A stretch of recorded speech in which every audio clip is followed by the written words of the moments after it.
What is the Mackenzie Valley Review Board?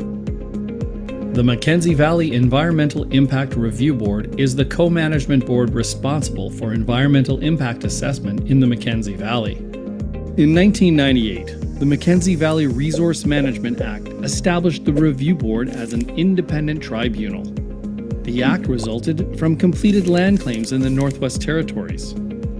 This legislation gives Indigenous people of the Mackenzie Valley a greater say in resource development and management of natural resources.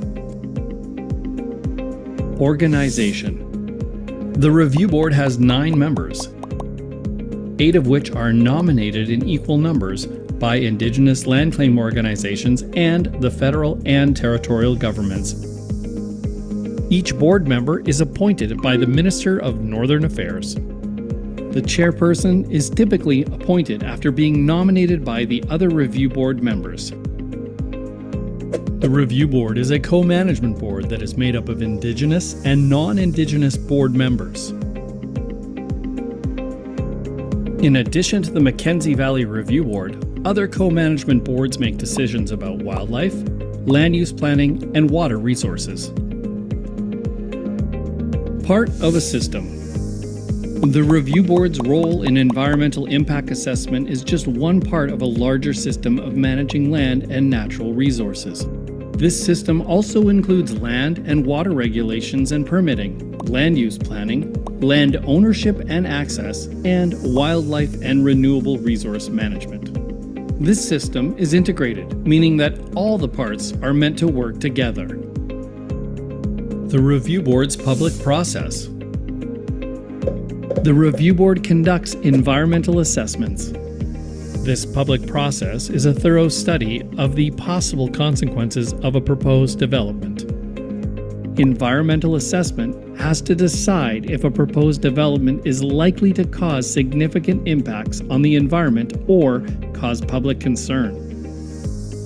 Making good decisions about development projects involves looking at the way the project will interact with the land and people. In order to accurately assess environmental impacts, the Review Board relies on participation from Indigenous governments, government departments, community members, developers, and other interested parties. The Review Board incorporates traditional knowledge into its process. Whenever possible, members travel to communities that may be affected by a proposed project to hear directly from community members. To learn more about the Mackenzie Valley Review Board and proposed projects in your area, visit reviewboard.ca. The Mackenzie Valley Review Board, making wise decisions that balance diverse values while protecting the land and communities of the Mackenzie Valley.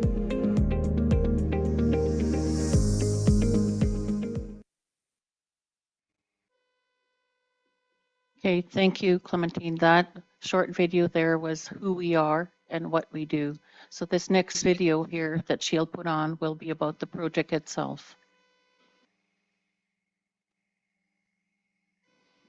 Thanks, Madam Chair. I just have a few slides about the process and where we are at in the environmental assessment, and then some slides about what questions to think about today.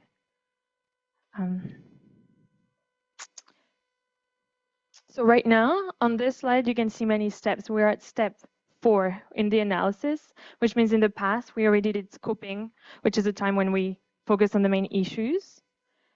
We gathered information in many ways through information requests and today through the community session. In the future, we'll also do technical sessions and hearings. Hearings are another opportunity to talk to the board about your concerns or comments about the Mackenzie Valley Highway. On this slide here, I have some questions for you to think about today. They are also highlighted on the sheets on the table. So things you can think about are, how could the highway affect the environment? How could it affect people?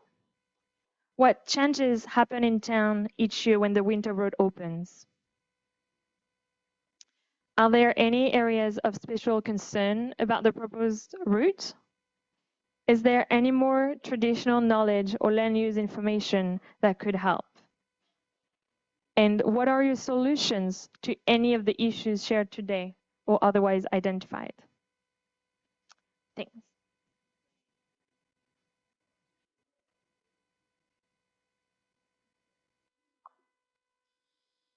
Okay, thank you, Clementine. So the chair would now like to turn it over to our facilitator for this afternoon. Oh, sorry.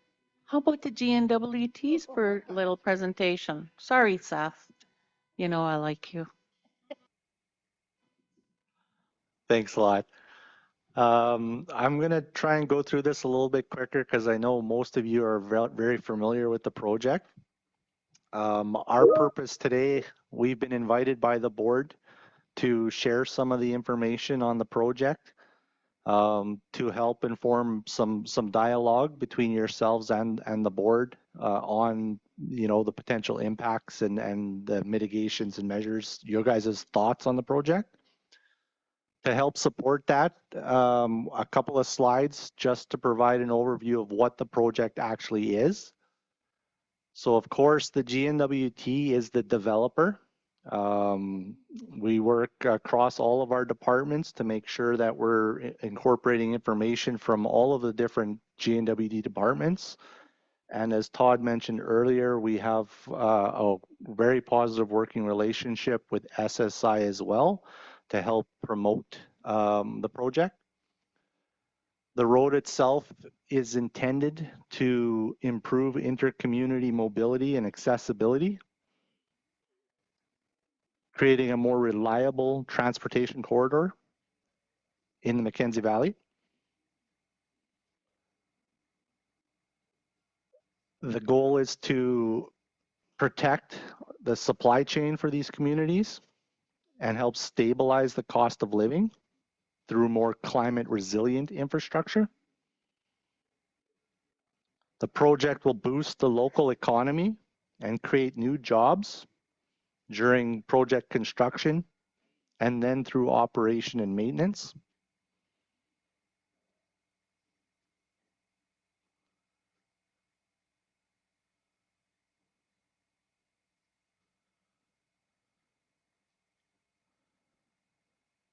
The project will help diversify the NWT economy through enabling future resource development, helping support remediation projects, and improving tourism. And of course, a more reliable highway system will provide a crucial lifeline for residents in the event of emergencies like forest fires or floods.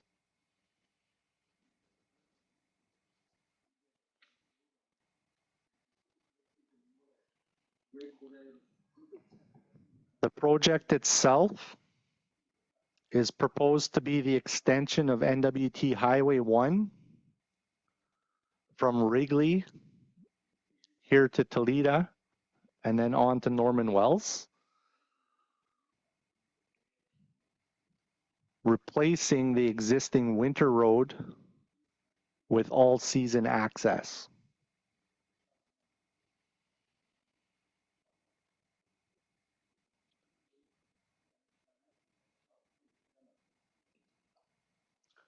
We're proposing that the project will follow the existing winter road alignment as much as possible, specifically to minimize new disturbance. So there's already a corridor there, and it reduces the need to create a new footprint, which would have negative impacts on wildlife. And it also allows us to take advantage of the existing infrastructure. So there are several bridges across major waterways that are already in place that we're planning to connect with All Season Road.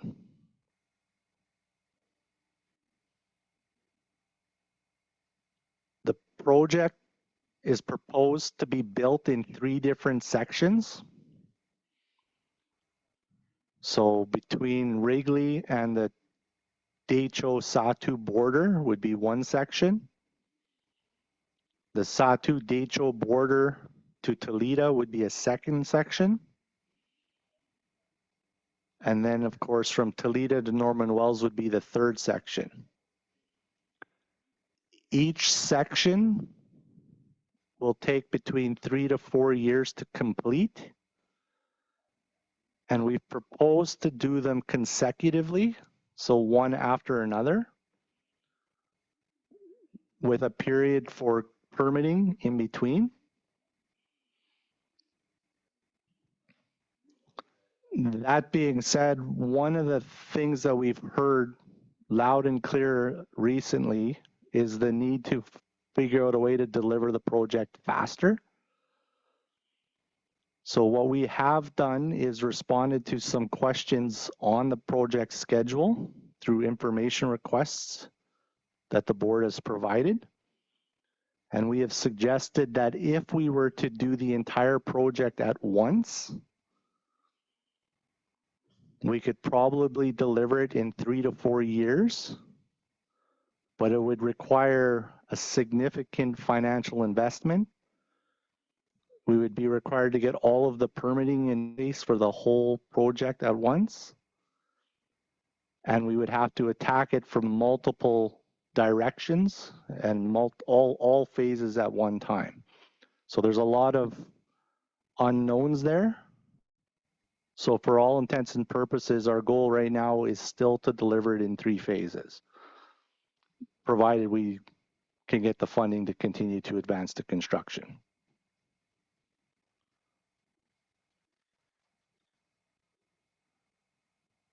Next slide, please. The specific activities that are required to build the road include the mobilization and staging of equipment, fuel, and materials, establishment of construction camps to house contractors and employees,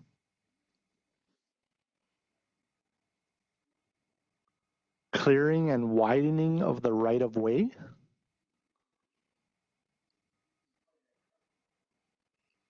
the development of borrow sources and quarries for the material to actually construct the road,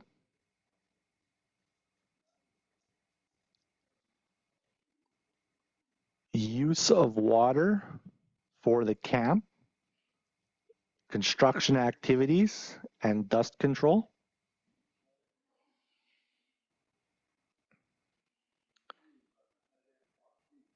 And then road construction itself, which is involving the transport and material placement and compaction.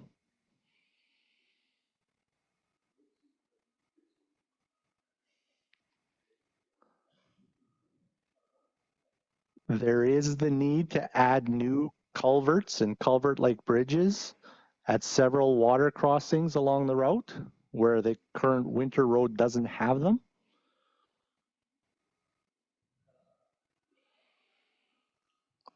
And will be required to construct permanent maintenance yards for the ongoing operation of the road once it's completed.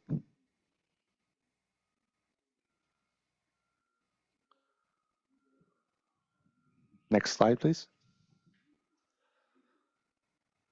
Once open, we anticipate that the road will accommodate up to 50 vehicles per day based on current modeling and current traffic on the winter road.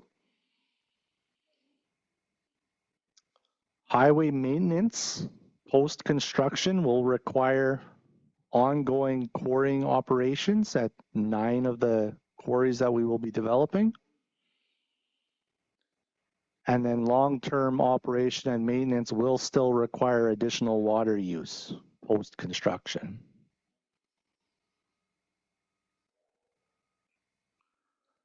All of the information that the GNWT has collected to date on our project proposal and plan, as well as the information we've collected through field work and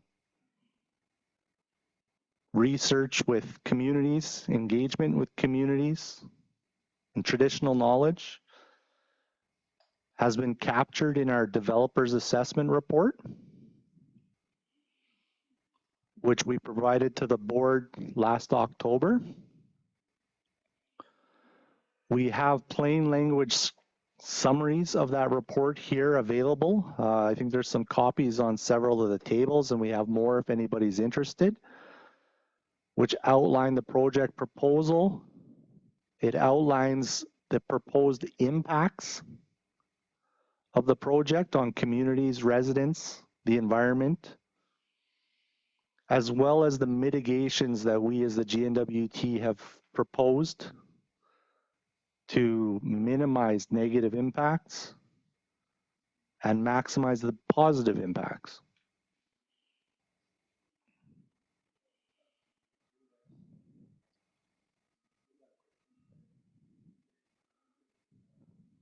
Two of the main things that I would flag for everybody today is that we've committed to continuing to engage with communities, Indigenous governments, organizations, and other stakeholders to inform our wildlife management and monitoring programs, as well as to develop a community readiness strategy to ensure that communities are prepared in advance of the project construction so that we can again maximize benefits and work collaboratively to ensure benefits for residents in all of the communities. So with that, maybe I'll turn it back to you to facilitate some more conversation. Okay, thanks, Seth, for the presentation. So now I would like to turn the chair over to our facilitator for this afternoon's sessions, Joanne Barnaby. Thank you so much.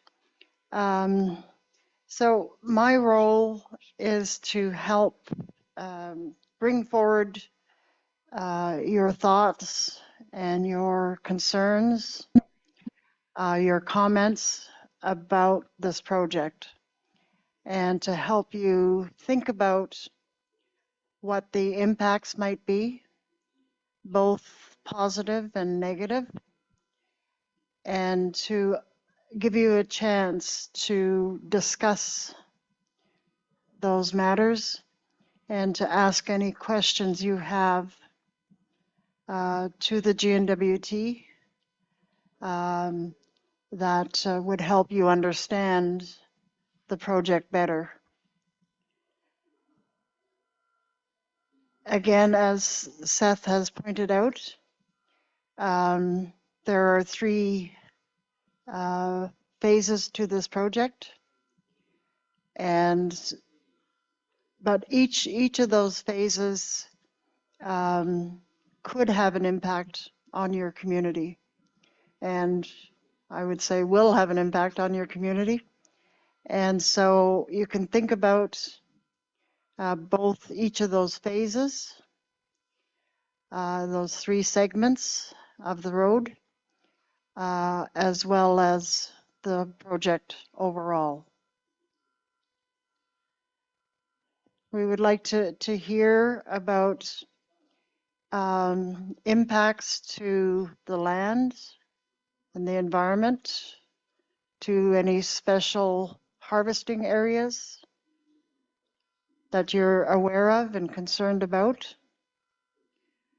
We'd like to hear about potential social impacts that may be of concern to you, and having an economic interest in the project, what those interests might be, and what it is that you would like to see happen to strengthen your economic role in the project. So I'm opening the floor to your views, your ideas, your questions. one way to think about this in thinking about impacts is to recognize that right now you have shorter term impacts to deal with the winter road system. But you have that happening every year. And if you could think about what kind of impacts you experience already with that road, with the winter road, and how that might change, expand, or be different than an all-weather road.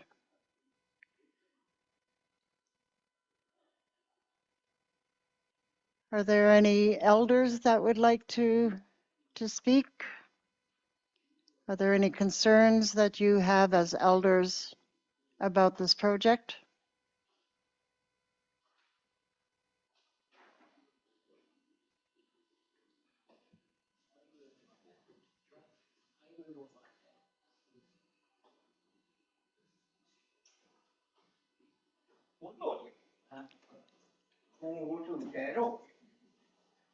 David? We'll remind everyone to state your name before you speak. Let's see. Yeah, good. It's good. Yeah. 온도리, Mhm. 온도리. 저희는 처음에서 뒤에 봐야 돼. MRC. Thank you for coming to visit us here in Tulita. We're talking about there's lots of organizations here, and they've been talking about this highway for many years. But as community members, it's hard to get involved with those kind of meetings. So the concern that we have as citizens is our youth. The youth is a big concern. We talk about things, if we're going to develop it, then we are going to develop it. That's why we're meeting. We don't have a all season highway here. Still we suffer. For that reason, we want our community have an easier life, economically, everything. But now we don't have any more elders here. I've been thinking about this highway. It's really hard to say that this is the real condition of what's happening without the highway. So we really have to think about this highway. It's not like in the old days. In the old days, there'd be a lot of snow out there already. Today, it's not like that. Look at that. It's coming to November, and still we don't have any snow on the ground. And then the water, too. The water water is getting lower levels. In Tulít'a here, we only have one store. Trying to buy groceries and everything, they manage the prices. They want to go as high as they could. They will, because that's the only store here in Tulít'a. I didn't realize that you guys were coming to visit here. I didn't know it at all. Like, there was no way of knowing that you guys were here. Just being on the road here in the community, I heard it. Otherwise, I wouldn't have known. And everybody, we know that you advertise on internet, but not everybody's got internet. And a lot of people don't know how to use internet. We know lots of changes. Everything is going to change according to what Paul Wright has said way in the past. We know that those days when Department of Diane, Paul told them that our land has changed. It's changing. What do you mean? The land is the way it is, and the way activities are going out on the land. It's the same, but it's the population, maybe the communities or whatever. It's where it's different. The way things are happening. Myself, I've been out on the land, traveling, hunting, fishing, trapping, And today, if you go out hunting, trapping, fishing out there on the land looks different. We know, we realize that the highway is going to go ahead. But before the highway construction starts, we need some kind of a compensation, or some kind of assistance from the GNWT to help the communities be organized or whatever, to train, anything. We know for a fact that once the highway gets constructed, the drug problem, alcohol problem is going to get worse.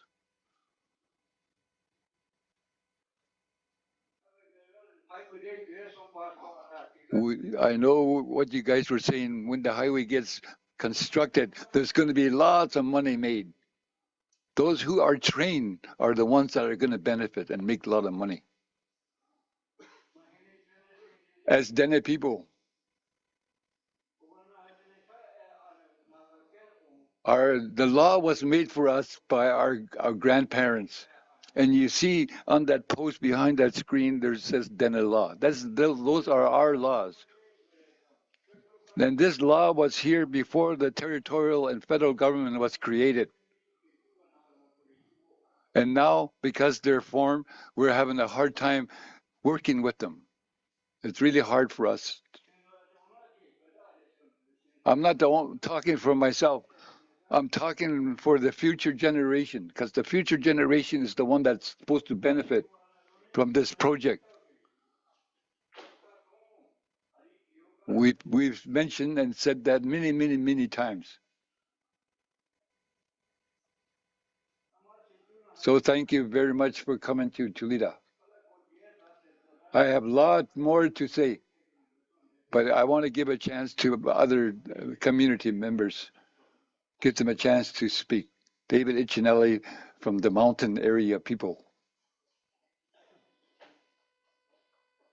Masi.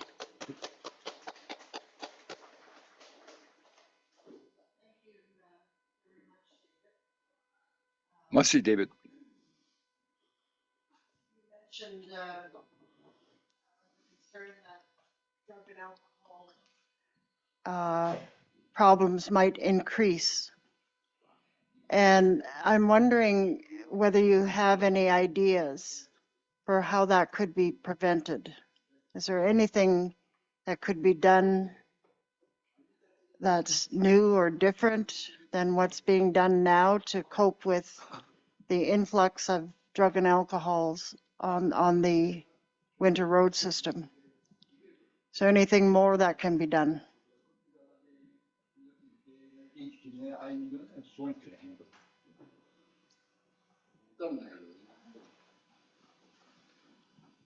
I had it is What we're talking about here, this is a good way to deal with it, is to have discussions round table like this.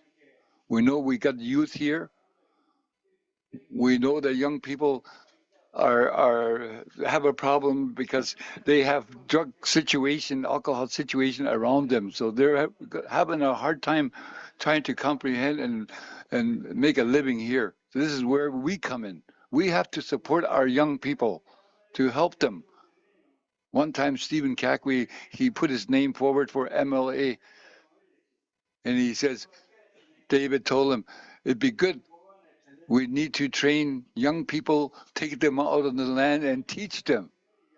And then Norman Yakalaya too, when he got on there, I also requested to him that they should build a cabin or a location for youth to use out on the land.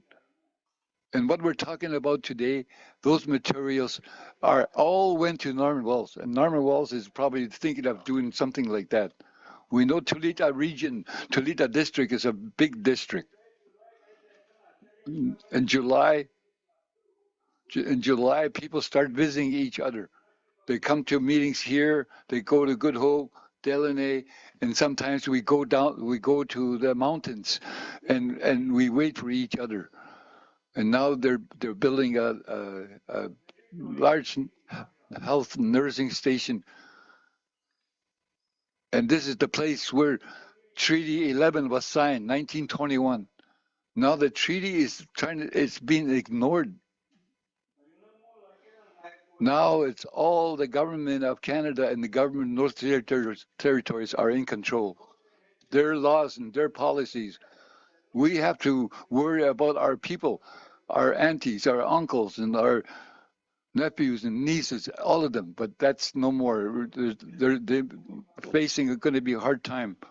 There's an elder, that guy over there, that was saying,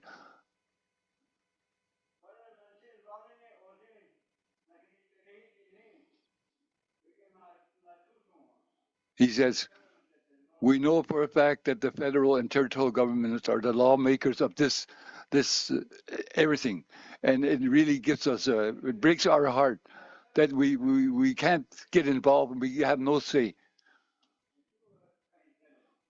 And we're really having a hard time these days. Not like the old days, they had no worries.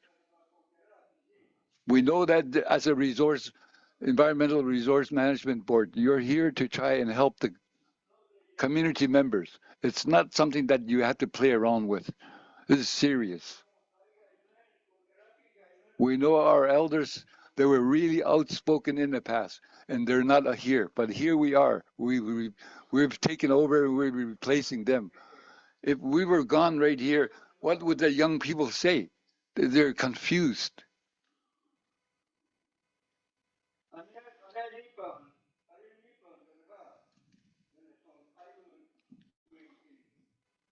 We know that a majority of the community members want the highway. Because of highway, lots of non-resident people come here to do surveys. And I wonder what my people think when they get surveyed by these people that are not from here, that do the survey.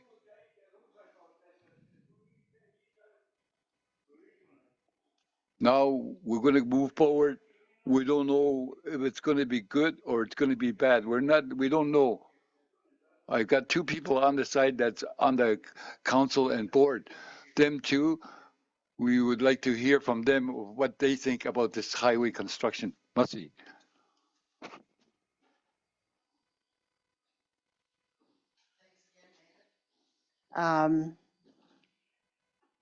There's, sorry,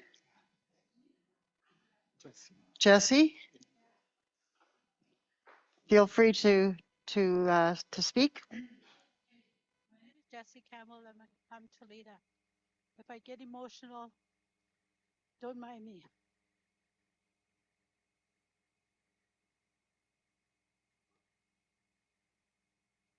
A few years ago, in the arena, I'm pretty sure it was this board that came there and talked about the impacts that we were thinking about if a highway should come through Tulita.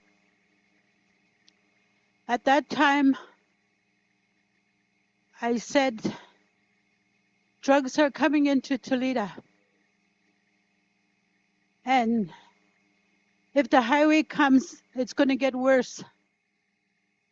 And what are ways that you can help us in our community?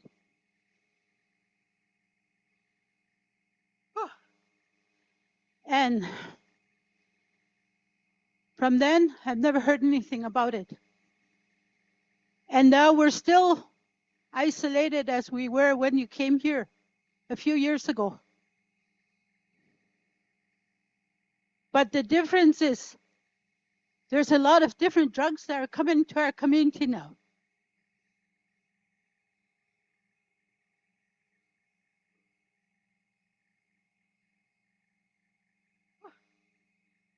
And I don't know if you've reached out to talk to anybody in our community about the impacts of drugs on our community.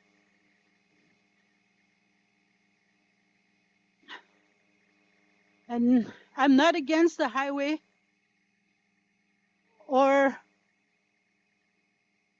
anything about the highway. What I'm against is the drugs that's coming in. I just lost a nephew.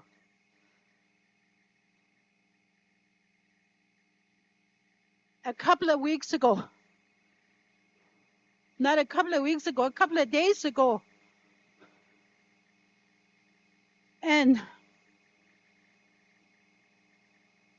when I brought up this question a few years ago, we should have been working on it, proactive. We need people that can come in and help educate our young people.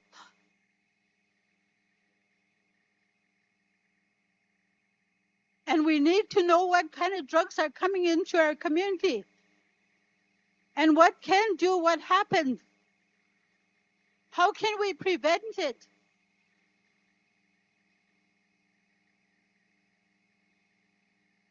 I know that the highway is very important to us too. I've been hearing about the high cost of living and everything that's associated with the positive impacts of the highway. Everybody's pushing for the highway. But is that at the cost of losing more of our youth?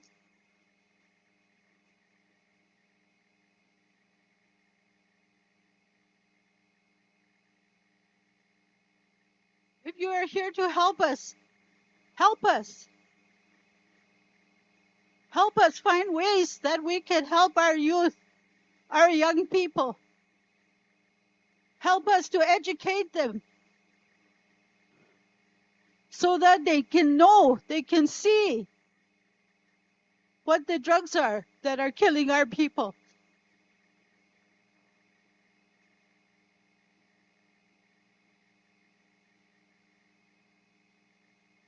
Hopefully after this presentation, you will be proactive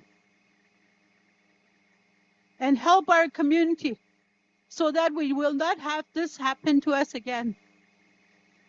So that we can save our youth and our people who are on drugs, who are using. Maybe we cannot stop it from coming into our community, but there has to be some way that we can protect our youth and our kids from it.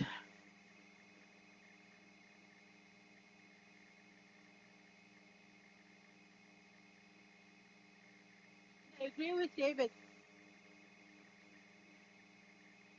Talks about a lot of things that elders have talked to us about. A lot of things that elders tell us we should be doing, we shouldn't be doing.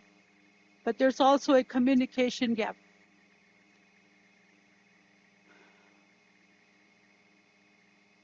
But we really need help so we do not go through what we went through this weekend.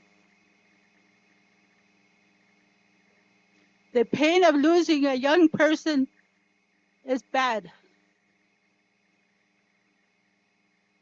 I'm sure I'm not the only one that's affected in our community.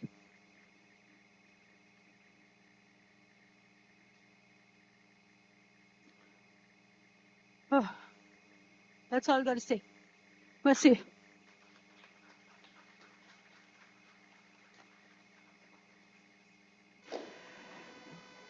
Thank you so much, Jesse. And I'm so sad to hear about that situation, and so sad for the family and the friends, the whole community.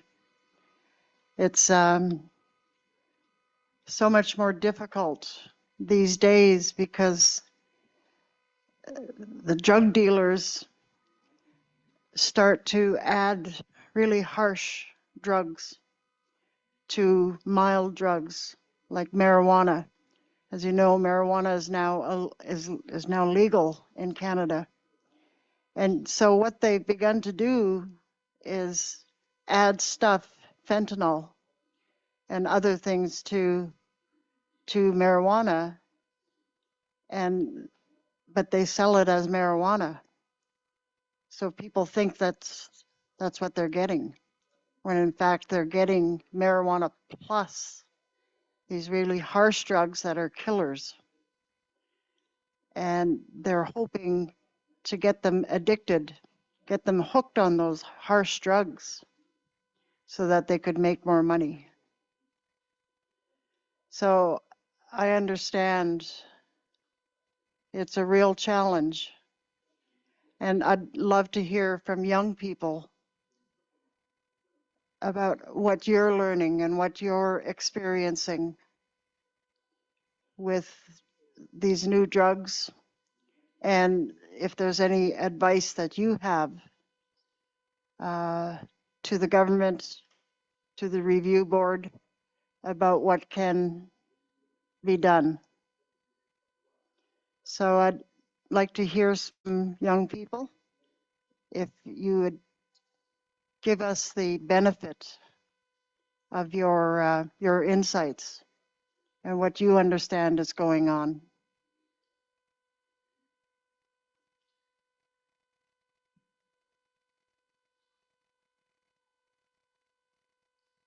Are there any young people that would like to speak out? Please, we really need to hear from you.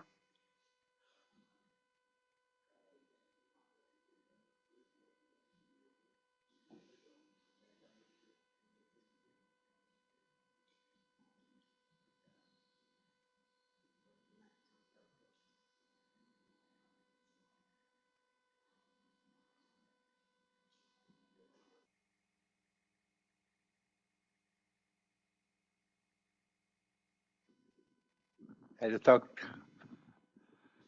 to a young guy. He said he wants to take a little break and think about it. So give him that little break. I mean, this is their first time, speaking in public. So do that. Thank you.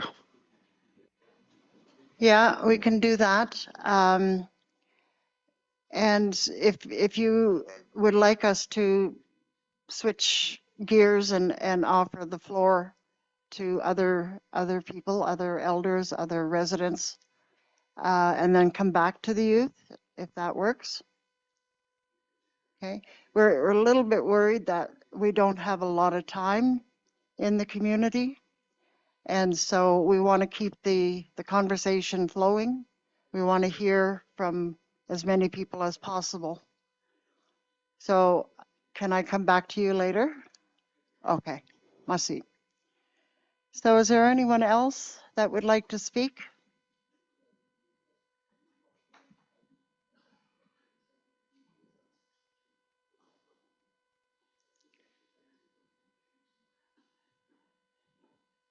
Judith, are you getting up to speak?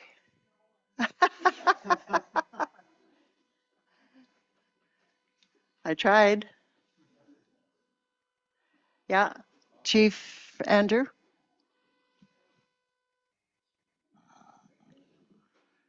Good afternoon.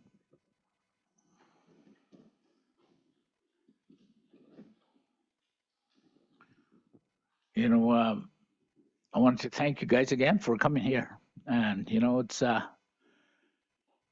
we had a lot of meetings in the past, as people talk about, and it's true, as the chief, it's hard to make a decision for people. So I went to a lot of meetings on the highway, but I just listened to what people are saying. I want the people to make a decision, because way back in the day when I was young, back in the Berger Inquiry, when there's a lot of elders speaking back then, they really spoke their heart out. What they want to say, they said it. So that day is today for us, for us to speak to the board here.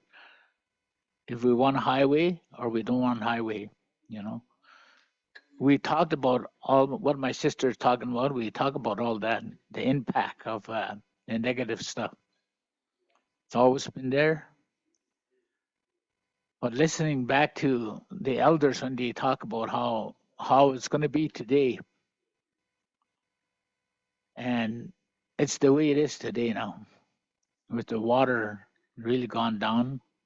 Next year, who knows what's going to be? There's been no highway tomorrow anyway yet, but we're speaking about it now. So for me, I think about that, and I think about what the elders used to say back then, and that's about 60 years ago when the elders were telling me the water is going to go down. Maybe you'll be walking across the river, they said, and you're a baboose. and we're just about there, I think. So I think about all these things, and that's our highway right now, is the Mackenzie River, which brings everything into us. And I think about that, and I think about what the elders were saying, and I think it's time to think about highway for me. I know that I'm getting a little older now, so I don't know if I'm going to be able to use the highway, but that's why I wanted the young people to make a decision, and then I could push it if they want to, or the community itself, the way they think about it. So, but I see the changes that the elders are talking about. Even there's no highway now, everything is hurting the environment right now. All the fire took all the food of our animals away right now. You don't see no trees. We lost all our cabins at 12 Mile Point to a fire, and those things are out of people's control, I think, so they couldn't do anything. We're in fire zone, but they didn't put the fire out, you see. So things has changed quite a bit, This drug and alcohol has been talked about for quite some time, and, back in my younger days when we were young, we had a lot of alcohol here in Tulít'a at that time, and I drank a lot that time. I thought it was just drinking, that's all. I didn't know it could affect my health at that time. I think a lot of us did at that time. And so I drank with the rest of the people. But one day I decided to go to treatment, and I went. That's when I learned that it could have killed me. Take my liver away, my kidneys, all my inside. I didn't know that before that. So prevention is good. So I'm glad you spoke a little bit about what the marijuana can do now versus before, you see. So I talk about the days of my sobriety, and today they're telling me that alcohol is different now. You got to give it a little bit to somebody to make it go away a little bit later. But before, they told me that if you go back to drinking, then you'll never stop. So that's what my thoughts are. But then now they're saying that you have to give a little bit to a patient so that it could recover. And they're telling me that the alcohol they mix is much stronger than the days I used to drink. It's the same with drugs, I think, today, the way you've spoken about it. I don't know nothing about drugs, honestly, nothing. So I don't know. I smell it. That's about it, But I don't know how it feels, how it look. Even that's going to be good for our people to know what we're talking about. If you don't see something, then you don't know what you're talking about. There's a word there. That's all, So I just wanted to mention that because some of the youth might want to speak about that. And it's good because that's how I saw my alcohol, is that it didn't mean anything. Just water, just drinking, that's all. But it wasn't like that. There was a big effect to it at the end of the day. So, but, when talking about the highway, I think we're just about ready for it. Before, I didn't want it because there's a lot of water, a lot of everything, but I don't know if that's going to come back. I don't know what the elders are saying. Maybe somebody knows here might tell us something on that. So I just want to mention that. Merci.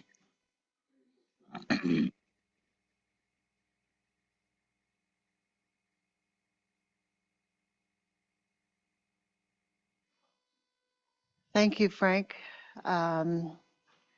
Thanks for sharing your personal history and what you do know and what you don't know as well.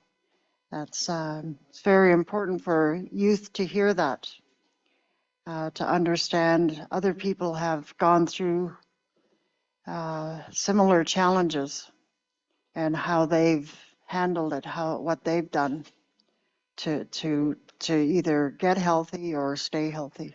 So, Mussy. Merci, Frank.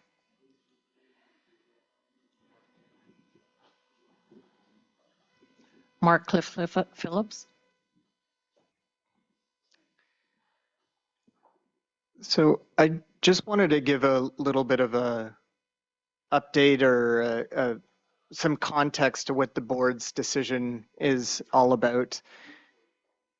So the review board is required to make a decision on this project if it's going to go ahead or not. That's one of the decisions. But it's also here to provide the conditions that the GNWT may operate under as well. So they're proposing to build a project and they're providing details, and they've met with you lots of times, and we've heard all the good work that they've been doing to engage with the community on how to improve their project. But the review board plays an independent role to government. They're here as a board that's making a decision, and they're listening to what community members are saying about not just the good things, but also the impacts that are going to happen. And they could put conditions on the developers for any of these projects that they're assessing to improve the project in the way that communities want that project to be built. So if there are things that you would like to share on how the project could improve, if it's programming, I heard Jesse talk a lot about the things that need to happen before that road comes. Those are the types of things that the board could hear and make conditions of the approval if it's mitigating or limiting the amount of effects that may happen in the future. So this is why we're coming to the communities and hearing, because they're going to take that information in their decision and write a report with, they're called measures, they're conditions for the developer. And those are to the developer, but it could be to others as well. So the developer is looking at building highways, and that's why Seth is here. He's with strategic infrastructure. But there's other people here on the line. We heard health and social services, ECE, other departments of government, both federal and territorial government, that will have to follow the decision of the board and the conditions that they may put on that. So that's why now, and when we come back for the final hearings, there's opportunities to put forward suggestions on how to improve the project. So we hear lots about the project going forward, and that's okay, but we also need to understand how communities want that project to go forward under what conditions. So I just wanted to clarify that for everyone. Seth as well. Thanks, Mark. I would just like to elaborate a little bit as well too. As Mark's mentioned, and we mentioned a little bit earlier, and most of you are probably familiar, our project team with our consultants have been coming to the communities for several years now to talk about potential impacts, to identify potential mitigation measures, ways to try and prevent the negative impacts or reduce them. We've put that information together in our developers assessment report with recommendations on how we think the GNWT, not just the Department of Infrastructure, but the entire GNWT can work with communities to make sure we're working together moving forward. And I want to reiterate that our goal as the GNWT is also to deliver the best project we possibly can. And what we want to do and what we're continuing to do is to engage with the communities, Indigenous governments and organizations and others, because we can still make adjustments and modify what we're proposing through the EA process as well.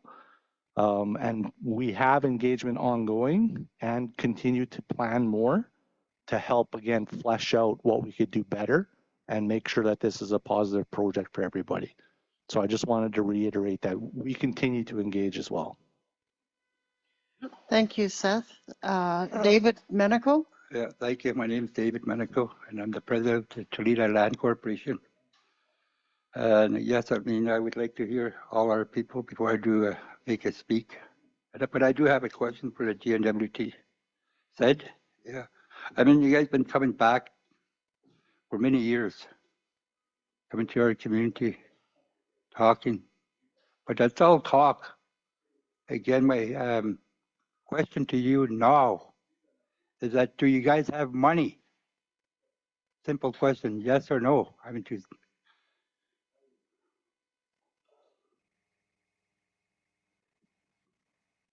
So we have funding currently available to complete the environmental assessment, which is what we're here today talking about. We do not have money for construction yet.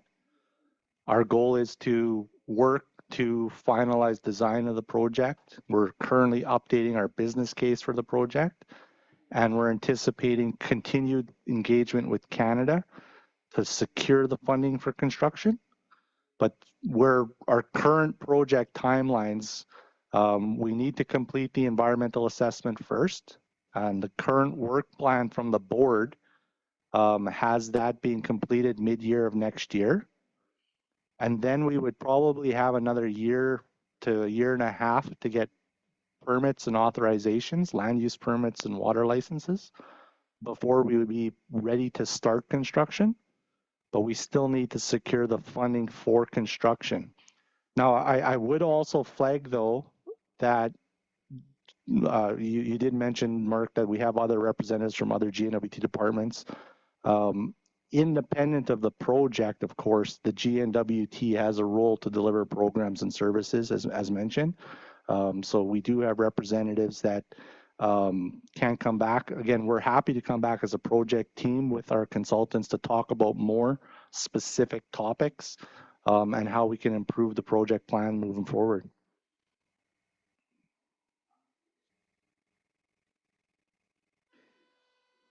Thank you for the question, David, and for the response, Seth. Are there any other questions or comments? Jesse? Oh, starting to see hands come up. That's good. You said the highway is going to be in 3 phases, right? And it'll take 3 to 4 years for it to get from Wrigley to Tulita. So on top of that, that'd be a year and a half to 2 years for your assessment and everything before construction build begins. So within your timeline, we might have a highway from Tulita to Wrigley within the next 5 years. So the current proposal would have the earliest, if we were to secure the funding, the earliest construction would likely start would probably be 2027. And as mentioned, between Wrigley and Tulita, there's actually 2 sections that need to be completed there. So there's Wrigley to the Decho-Satu border, and then the Decho-Satu border to Tulita. So each of those sections would be advanced concurrently. So there would be 3 to 4 years for the first section and 3 to 4 years for the second section. So based on that timeline with permitting requirements, it would probably be likely 6 or 7 years after construction starts. Yeah. So if we're going to have, let's say we're going to have highway here within 10 years. And within that 10 years leading up to the highway, how can you help us? My question I asked before, and I'm asking you again, how can you help us?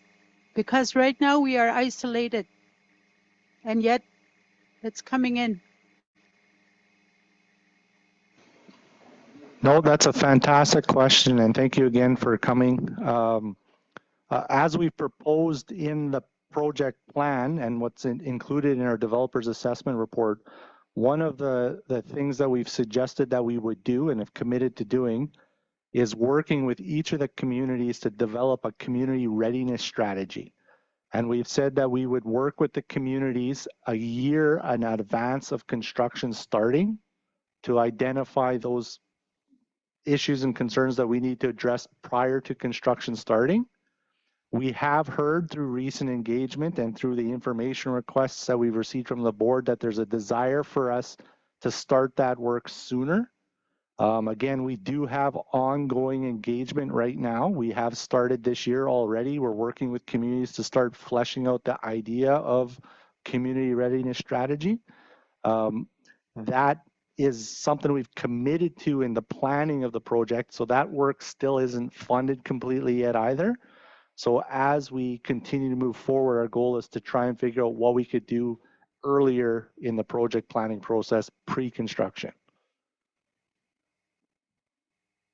When you say community, who are you talking about in community? Like David told you earlier, David Ichinelli. He doesn't know what goes on. He didn't even know about this meeting because everything's through Facebook, internet. He was told just before the meeting started. So if you're working with the community, who is the community?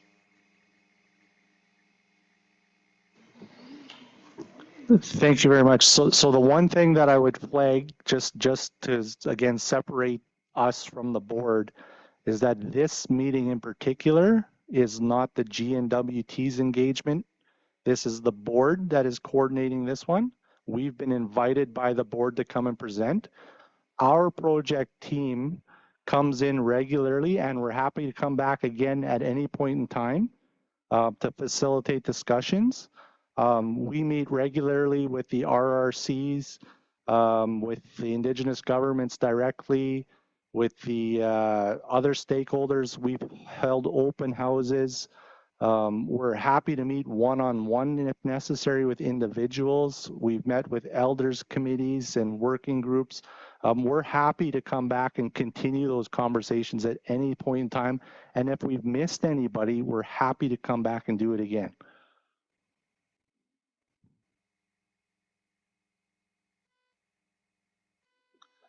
So Jesse, what happens then is that the GNWT will come back and separately with their team of people to answer questions like that, because that's what they're there for. But the review board's role today is to hear comments from people as to your concerns. Is the highway a good thing? Do you want the highway? Do you see other potential impacts from the highway? That's what we want to hear. And we have a speaker over there with his hand up.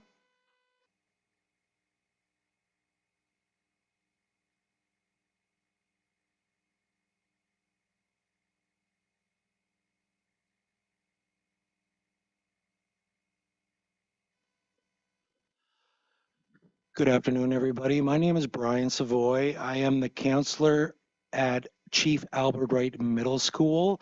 I have the honor of teaching some of the best students that I have ever dealt with in my entire life. The children here, the students here in Tulita are by far the best of the best.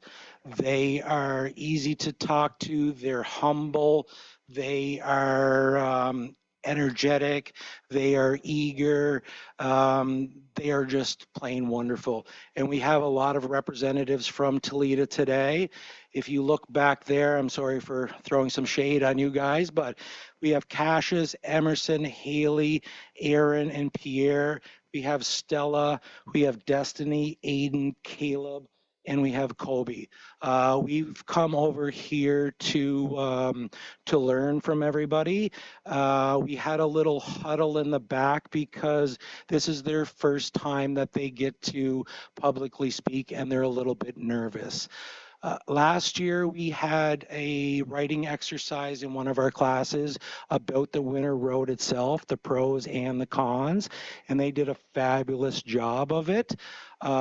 They're a little nervous right now, but I think once the conversation starts to flow, I think the original question had to do with drugs, but I think that we're going to let some of these kids talk from their heart.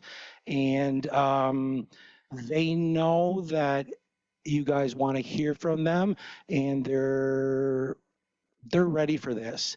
They've been thinking about it. They've been hearing about these things for years and years and years from their elders, from their parents. It's been a long, ongoing process with the winter road or the all-season road. So if I can right now, I would like to pass the floor off to Destiny, and she can speak from her heart.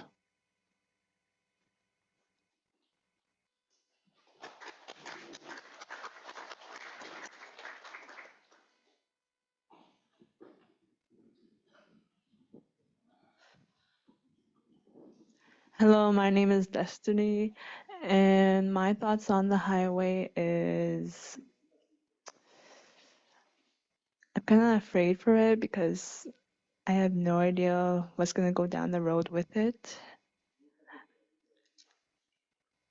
And it makes me afraid for my people also because drugs, obviously. And I feel like if the highway happens, there will be like a bunch of people that will come into our community and like mm,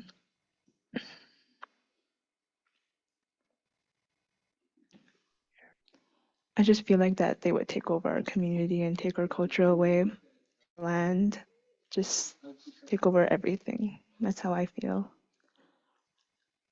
And I don't want that piece to leave.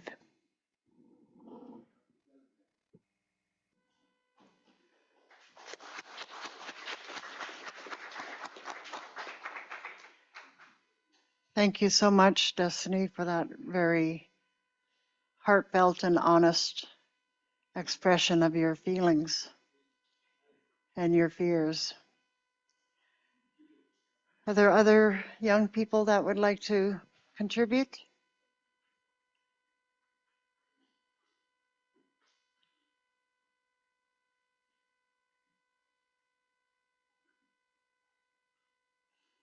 Okay. Hi, my name is Caleb Clement, and with the highway, I think there will be a lot of benefits, but then there will also be a lot of cons. Benefits like um, since the water's low, we don't have the barge much anymore, and stop coming, and it's hard to get food for the northern store, stuff like that. But then there's also drugs and alcohol that will come into town, drug dealers, and but I think the highway would be a good idea, but there's a bunch of problems that come with it. That's all I gotta say.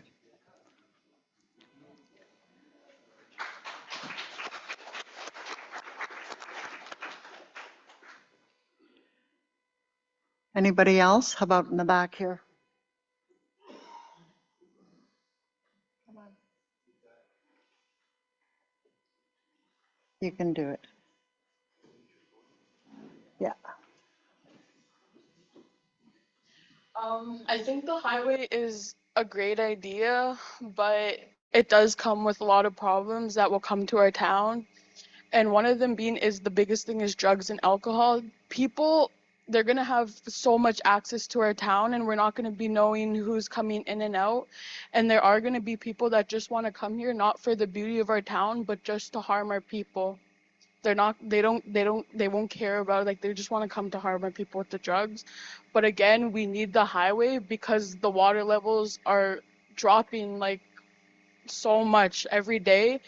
Like next year, what if like it drops so much to the point where we can't even get out, and the only way of transportation is going to be flying, and we can't, like, most of us can't afford to just be going in and out because again, we're getting less snow than we have been getting.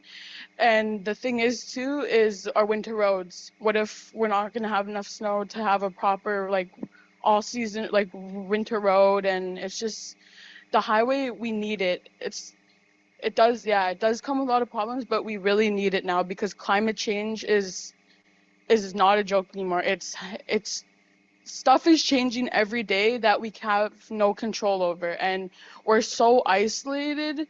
So it's like the highway is like really the only option that we have. Is that's yeah.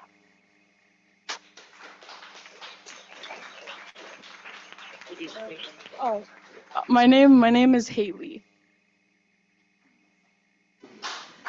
Thank you so much, Haley. That was wonderful.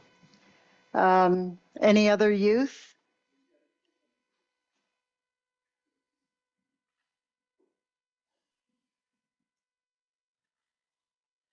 How about other community members? Yeah.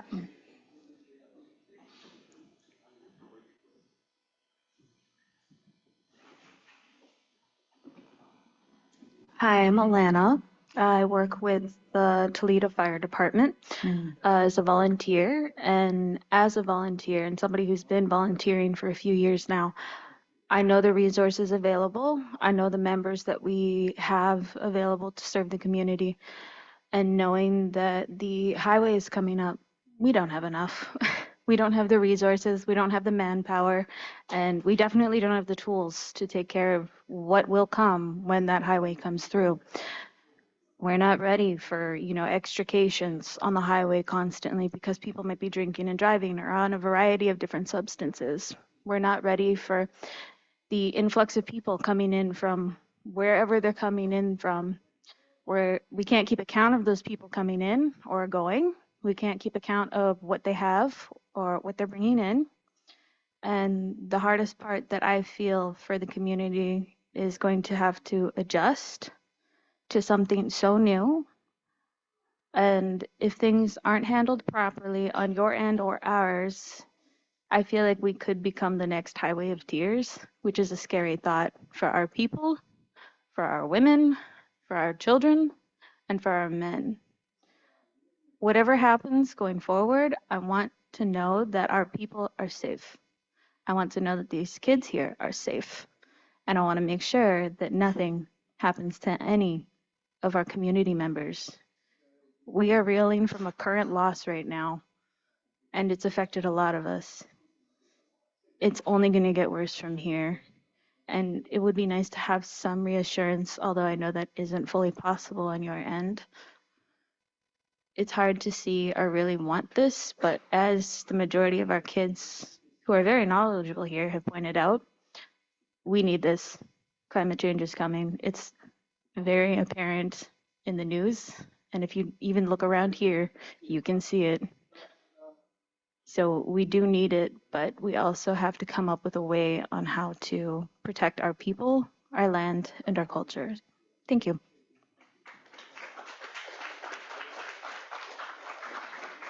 Thank you so much. I didn't catch your name. Sorry. Alana. Alana.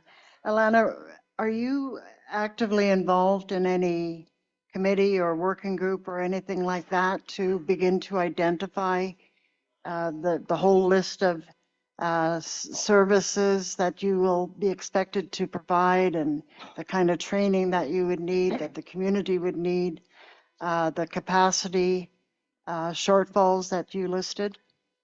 So I do work with the fire department, as I had stated, and I have been the fire chief for the past few years. Okay. But I've stepped down because I do want to go back to school to become a critical paramedic, which would be very useful here, especially if the highway is going to be coming in. By the time the highway does come in, I will hopefully be done schooling so I can come back and work here. But as I had stated, there's a lot of shortfalls, not only on the department, because it's not a full-time department, it's a volunteer-based department.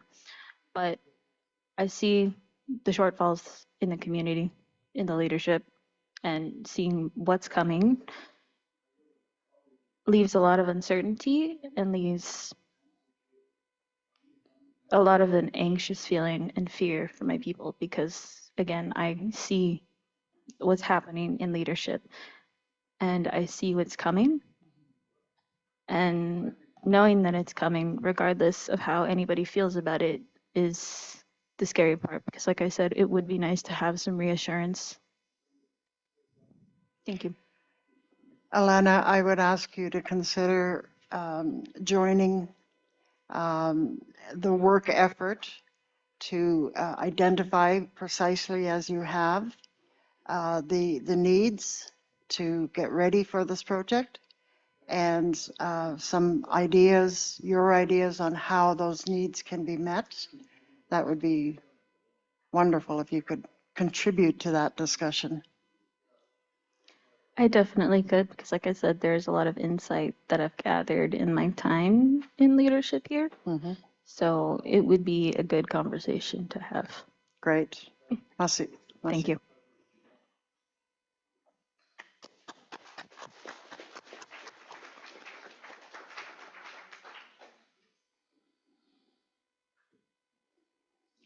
So is there anyone else who would like to speak, make comments? Yeah. Come on up. There's a chair here, yeah.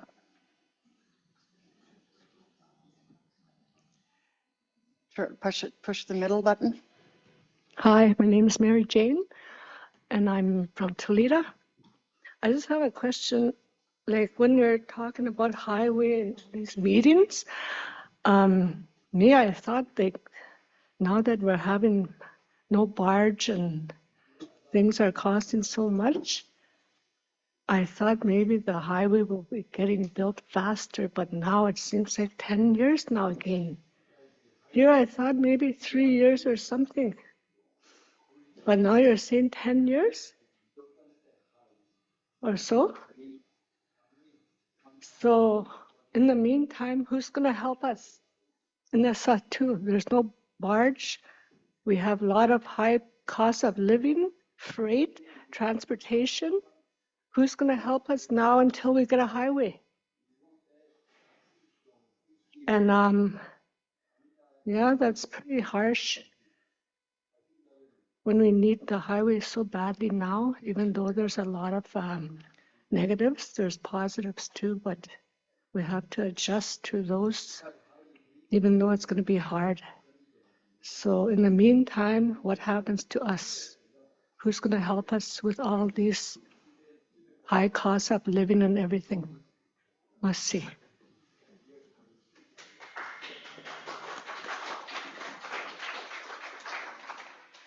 Thank you, Mary Jane. Those are really good questions.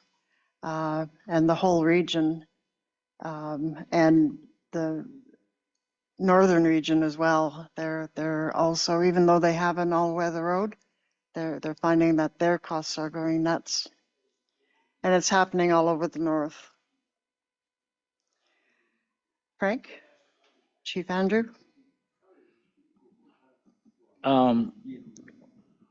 We had a meeting in Fort Good Hope. I think it's in September, SSI meeting, and the people from Fort Good Hope were saying they wanted to build a road from Good Hope to Inuvik. I wanted to support that. I wonder if you guys could support that, because what they're saying is that just 3 months we use this road and it gets too much people on this road. So if we open the other side, it'd probably be good for Norman Walls also, for a winter road. So I just want to mention that if they ever come through, I want to support that part for sure. Let's see.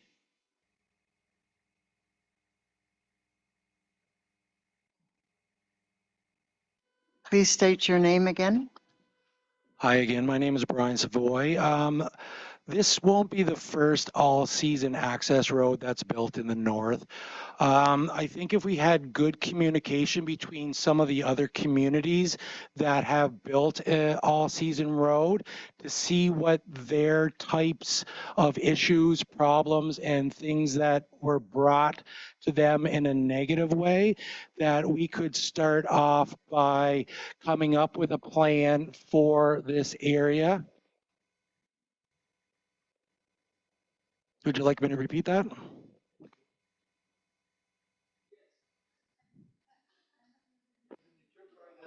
Okay, he would like me to, okay. Hi, my name is Brian. Tulít'a and the Sawtooth will not be the first area to have an all-season road built. There are many other communities within the north that have had these roads built. I would imagine that their issues and their problems that have happened because of it, we could learn a lot from them if we opened up lines of communication to see what negative impacts that the communities had, and it would give us a head start instead of waiting for the impacts to happen, to come up with a plan to address them before they become prevalent.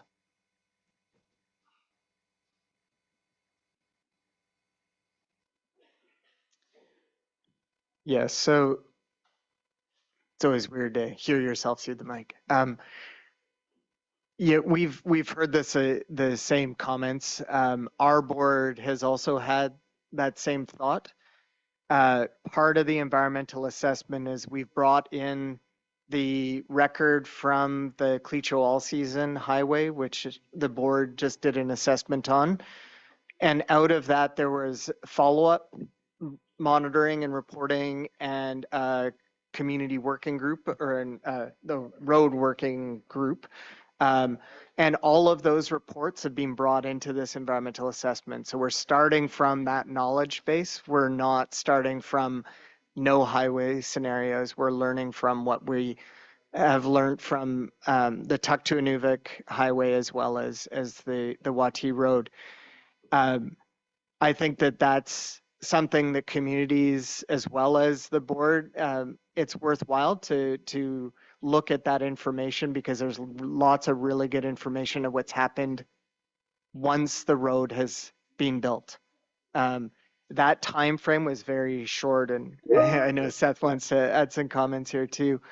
That time frame was short, so right now we're just starting in the more recent reports, starting to see the impacts and also what is being done to minimize those impacts.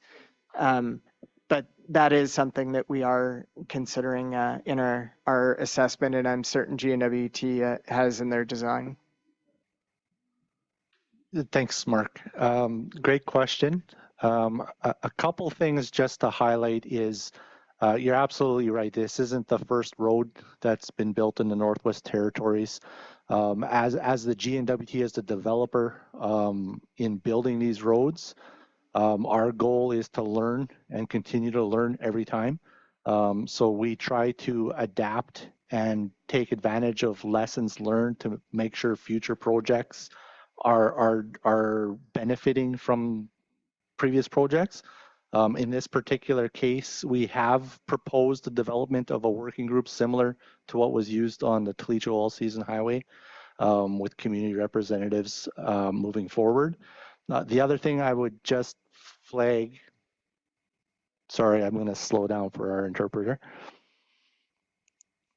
The other thing that I would just flag is that each project is different.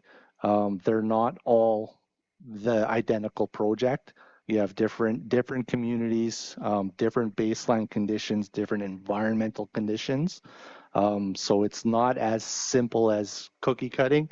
We do have to work collaboratively on each one independently, but again, adapting and adopting lessons learned as we go.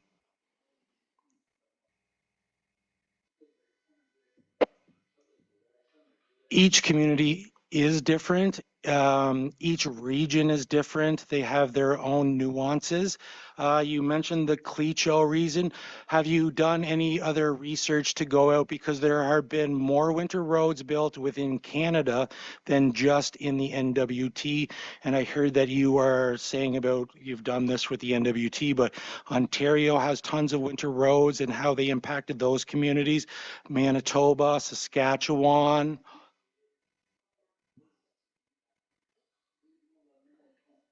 Very small sample within just the NUT.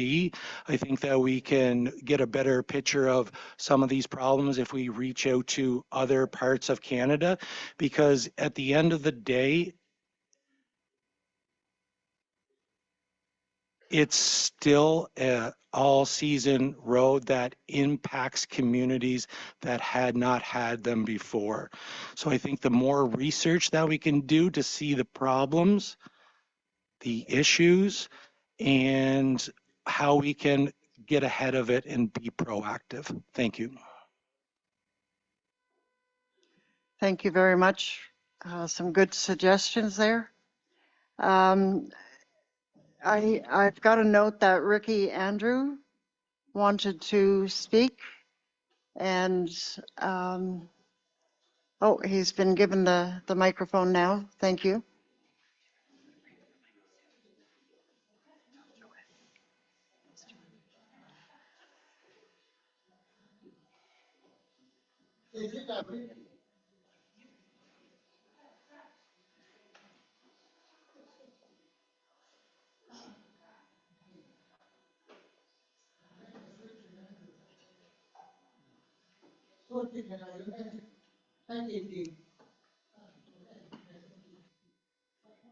Okay, Joe, Katsuakwe. Oh, can you hear me? Okay. uh, I have one concern. Getting feedback. We our neighbors Ross from Ross River.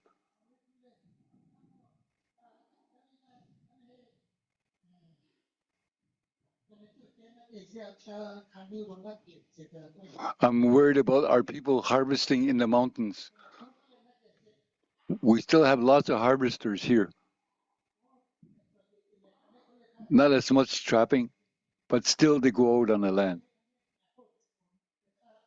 Because it's so important to be out on the land for our people.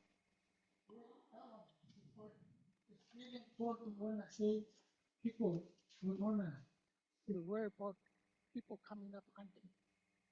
In a class, my family class in Ross, they always say people got, as long as they got our general hunting license, they could go hunting where they want and end up looting.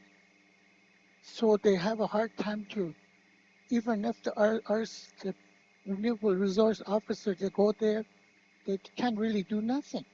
And they're taking lots of animals out. It's my own eye too, I see that. This summer I was on the mountain across there. I see seven truck pulling freezer and generator on the back of the truck. And they fill it up and they pull it out. So they're taking lots. And this is the great thing about if they build it this way too, what might happen to our hunting way of life. That's what I worry about. So I worry about everything what my people said, and I'm behind everything. I'm not against highway. I'm just want to say that because we have to worry about it, and we're going to need help on that kind too. Maybe you need more officer. I don't know. Must see.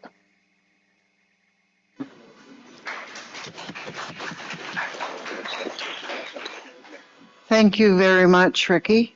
Those are the kinds of precautionary issues that we all need to think about. There's a suggestion that we take a break. Poor Michael is getting tired and needs a breath, some time to catch his breath. So we'll take a 10-minute break.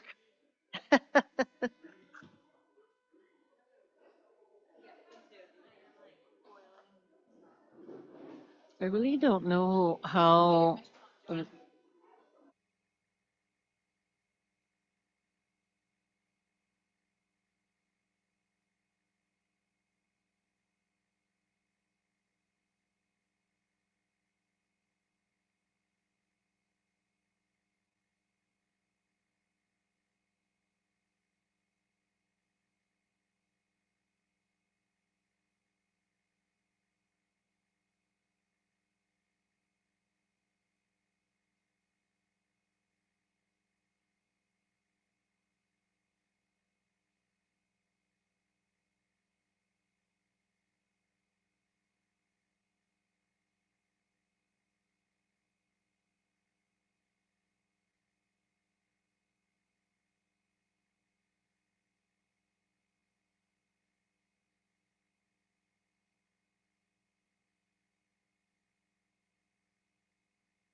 Check 1, 2.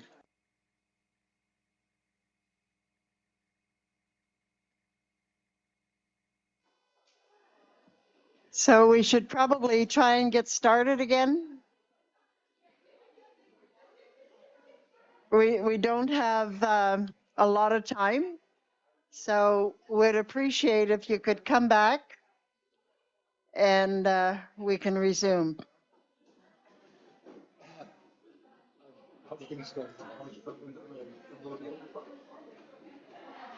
Our people.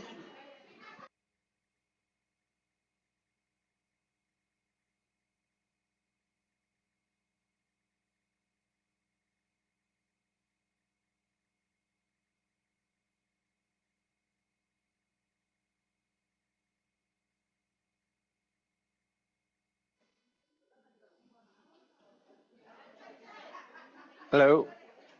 Okay, you're asking that how much time would you have left? An hour, 2 hours, 3 hours, Yeah. 4 hours? I don't know. Till tomorrow. So what's the timeline here? Okay.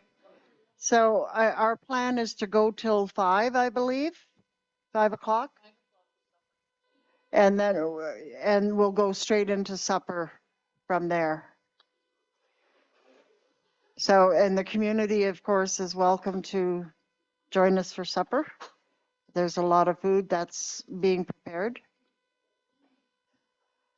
Couple of other notes. I've been asked to remind people to state their full name, your first and last name, when you speak.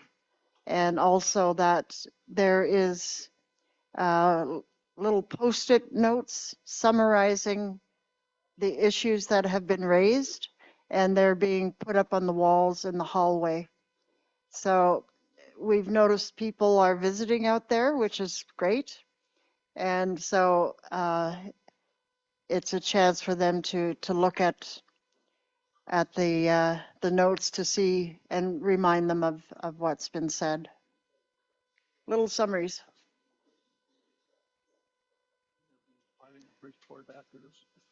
Yeah, and to remind you too that we'll be working on a report for each of the community sessions that we've had, and a larger report that brings them all together, that summarizes what we heard in the Satu. Okay. Yeah, David? Today, the Senate territory. I want to ask a question to the Department of Government Northwest Territories. You said you went to Ottawa with the federal government. Can Jenna Blue Tea tell us what the discussion was with the federal government? Because the community here in Tulít'a is not aware of what's been talked about and what's going to be happening. So maybe you took notes, that's it, but we haven't heard anything. Jenna Blue Tea, we know that you're going to take responsibility of constructing this highway. It's up to the community to make that final decision. We need to get some kind of compensation, even financially, if you can assist us to help the community, especially the youth. We need to converse and communicate and meet with the youth. So please tell us what kind of meeting you had in Ottawa when you went to visit them.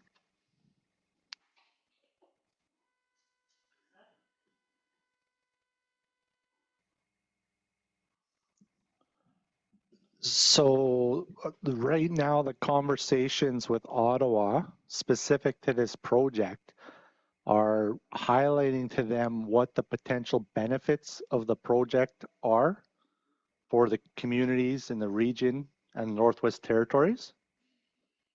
The meetings that took place most recently were political meetings. We had representatives from the GNWT legislature, the premier, and several ministers, as well as the leadership from various governments, Indigenous governments, traveled to Ottawa to advocate for federal funding in the next federal budget for various different activities. One of them was to put on the radar that we will need money to construct this project in the future, but there wasn't an ask for this piece yet because we're still in the environmental assessment. But we want Canada to know that once this environmental assessment is completed and we're ready to get our permits and authorizations in place, that there is a big financial investment needed because the GNWT and the local governments and Indigenous governments can't afford this project by ourselves.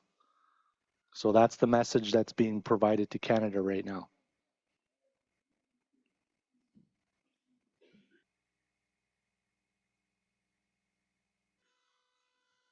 Thank you, Seth.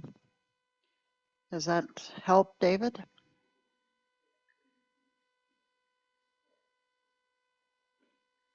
Okay. 还看咱有几个人 I know what you said.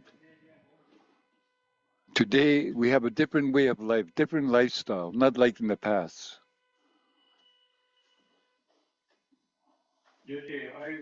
This highway, us and you, the government, are going to take that responsibility. But you asked for an opinion from the community members here.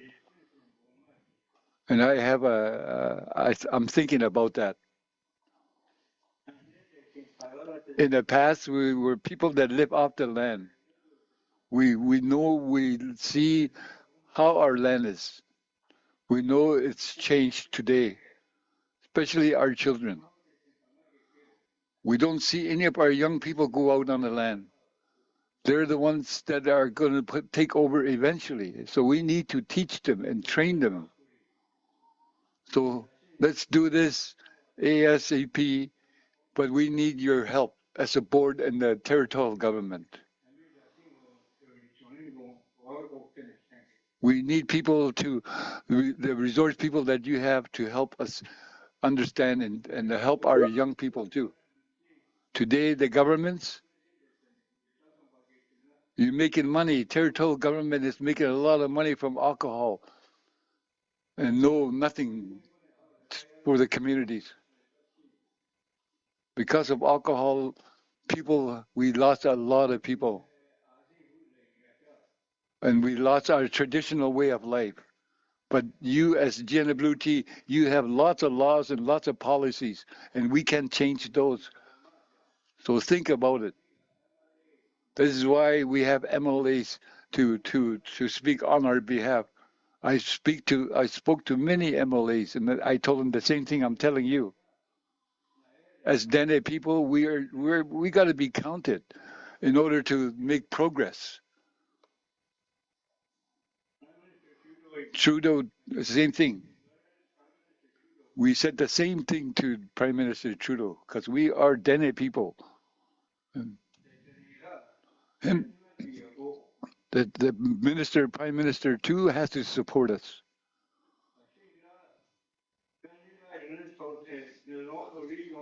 We don't know answers for everything. And we can't, if you don't know the answers, then how can you make a good report?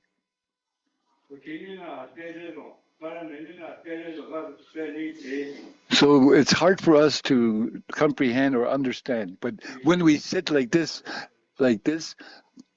we understand a little bit. But still, the communication is a problem. It's not right. Here, our community members, they need support. They want to get healing. They want to sober, but it's really hard.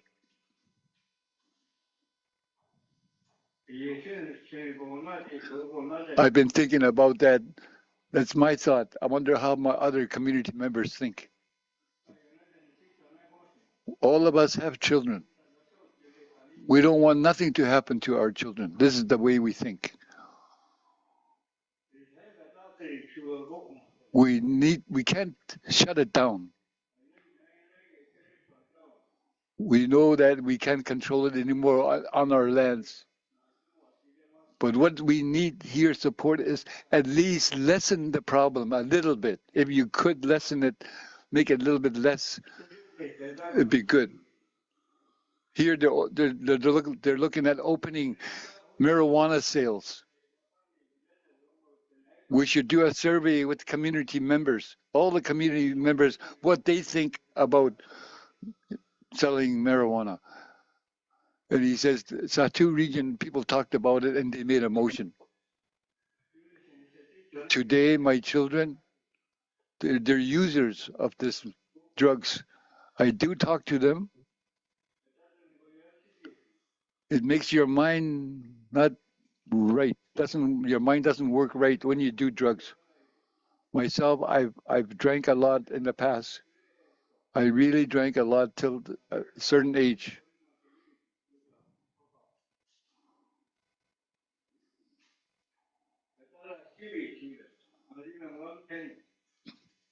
Because of alcohol, I didn't make any money. I lost money. Like I didn't even make 1 penny because of alcohol. We know that we had visitors to talk about the highway before, the people over there. When we talk to them by ourselves, it's hard to make a decision. It's a hard decision to make by ourselves. But here we independently, we give you our concern.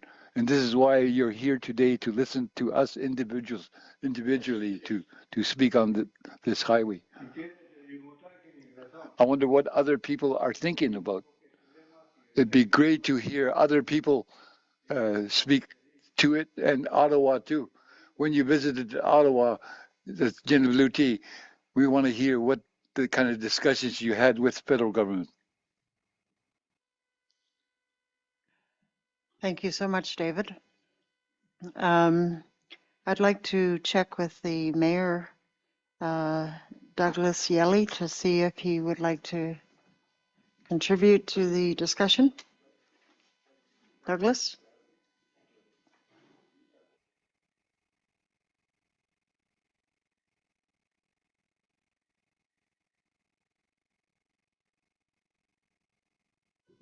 Hello. Hello, hello. Hello, can you hear me?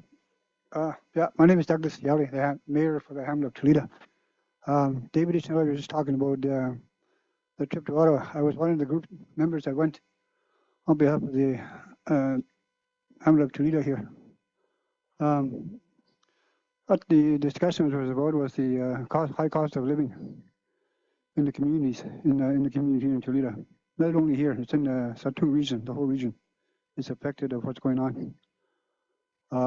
Everything is flowing in, and that's a high cost. Another one's fuel and gasoline; those are going up. I'll slow down here, Michael.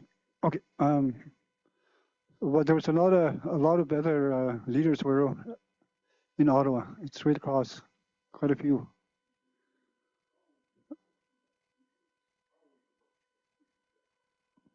So when I went to advocate for the high cost of living, and also for the highway.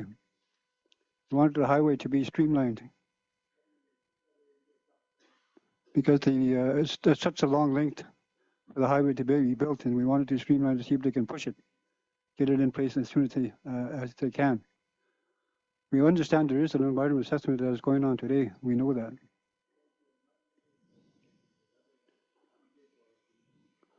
The other issue I brought up was the winter road. It's such a short window to bring everything in.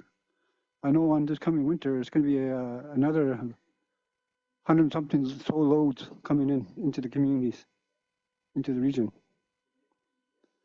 So I asked the territorial government minister, Lozanik, if they can water the winter road again, do it again, because it helped tremendously.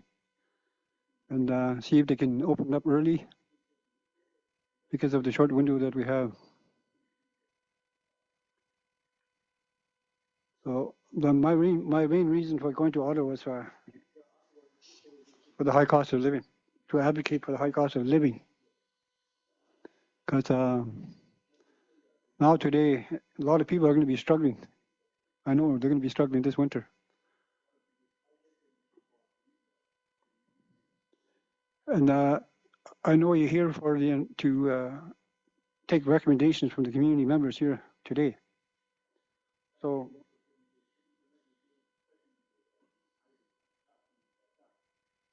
I want to make a suggestion here. You know, maybe you can help the organizations with funding. Help the local people get ready for this, what is coming down the road, down the highway. I know it's been brought up a lot of times, but we do need something here in place. And I hear our elders are said this highway and that is going through, but the elders are saying we have to make a path for the young people, and I believe what the elders are saying is true. Most of us won't be here in our timeline for that highway to come through. Probably not. We don't know. Depends how fast it goes. That's why I advocate for the streamlining the highway, Mackenzie highway to come through.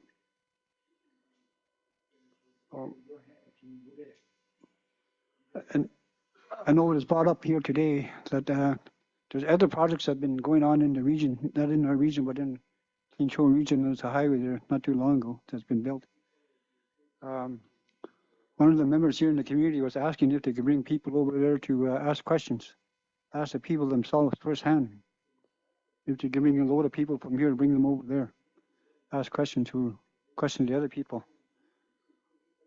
What the highways is all about for them, the good and the bad.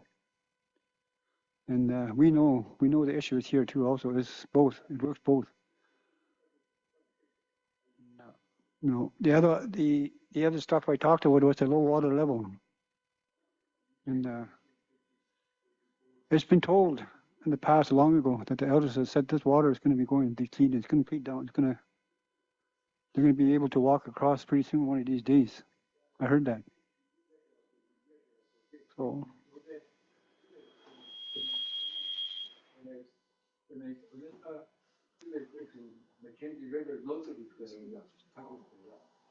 So we were having meetings with a bunch of ministers, senators in Ottawa, from Ottawa, the federal department.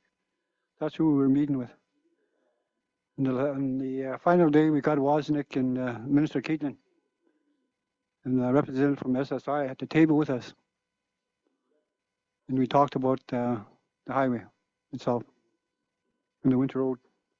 See what we can do to streamline the highway and the winter road. See if we can get it going earlier, because we know there's going to be a lot of loads coming up this winter. It's going to be over 100 loads this winter. So the trip was just for high cost of living for the community and the region, for the whole region. And our MLA, Danny McNeely, was assisting us with that trip when we went. And today he's advocating in the House now for what we were trying to do, and he's pushing it now.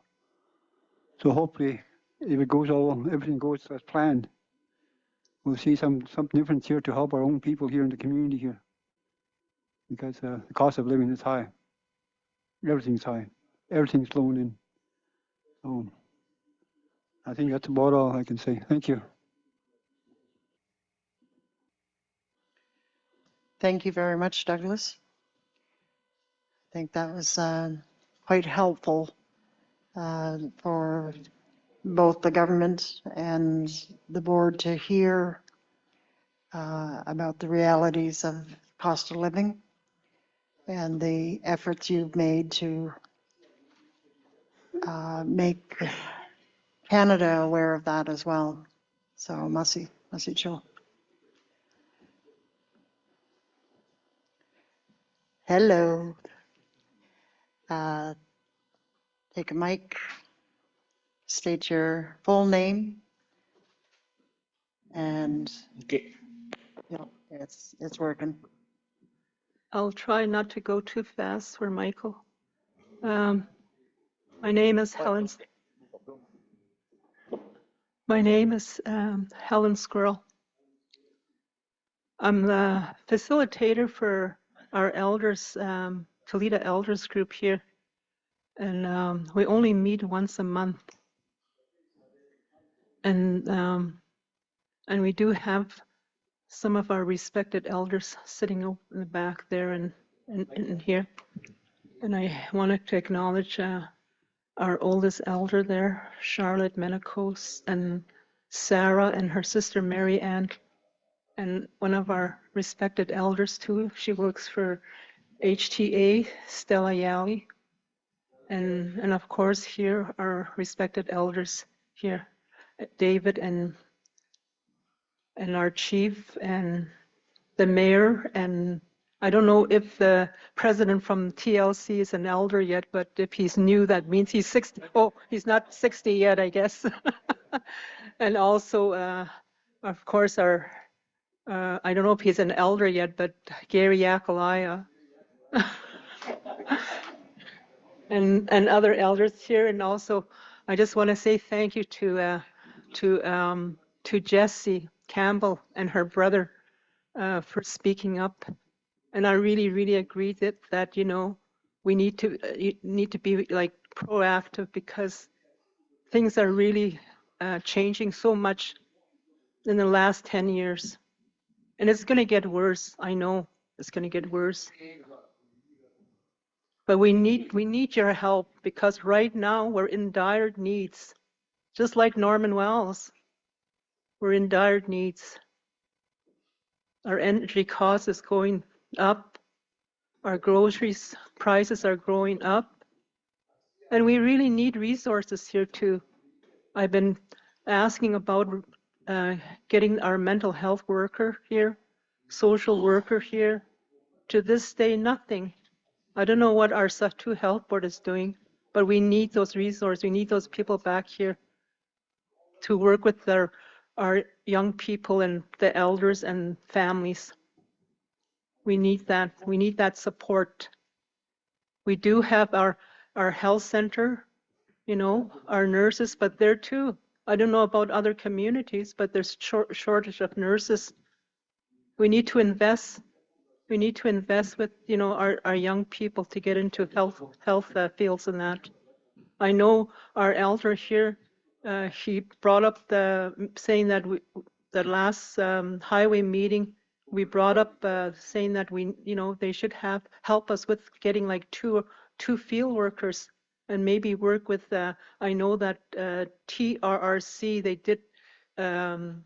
did questionnaires, like surveys on the highway and the bridge, I believe. And well, we want to do something similar like that, like, you know, where if not the elders group, then other organizations can maybe steer this questionnaires, so they can gather and see what the rest of the people in town, because most of the people that are here, we talk in that for ourselves, but also for the people that are not here because they're in town. We also have to remember, we also have members that are living outside of Tulita. We have to acknowledge them too, because we do have our members living outside of Tulita. Because one of these days, if they want to come back home, you know, we're going to have to make sure that everything is in place, just like how Denali is doing. We need to support and make sure we create jobs for them so they could come back and stay home here in Tulita. But going back to the highway, the concerns that we brought up before was that, well, I should bring up, because I really like maybe one or two of the elders to come up too to say something.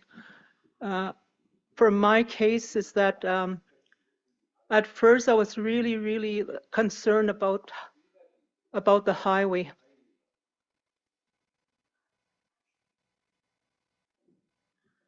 I know for a fact that right now I don't think there's going to be any way for even the government. I don't even know if they'll be able to help us, but we really do need help. We met with the RCMP. They said their hands are tied. They can only do so much. And that's not the answer we want to hear. They need to work with the leaders and the elders, the RCMP. And also our leaders have to work with the elders too, and also for our young people. Everybody needs to be educated more to be ready for this highway. Our elders, there's just a few elders that once they're gone, we need to make sure that we keep their whatever stories that they have. They need to, we need to preserve that. Even right now, we're losing, most of us, we lost our language through residential school. And that too needs to be kept, we need to make sure it's there for our young people to hang on to that. And the one thing my late friend Rod Hardy told me was, you need to build a strong foundation for your people, Helen, he said. If you don't build that strong foundation, things are going to fall apart. You need to do it for your families and for the community people.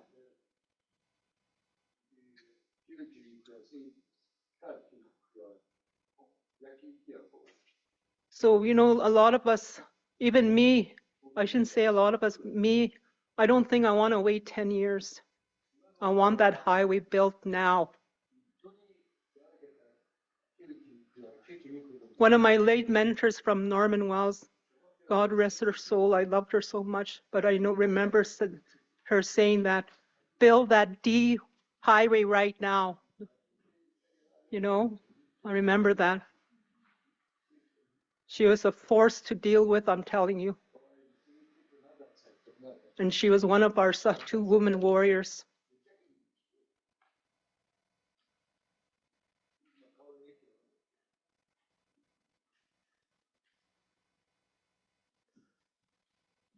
There's so many things that we can do, and I know for a fact we can do lots. Be nice if you guys could stay 2 days or something, because there's so much we can, express.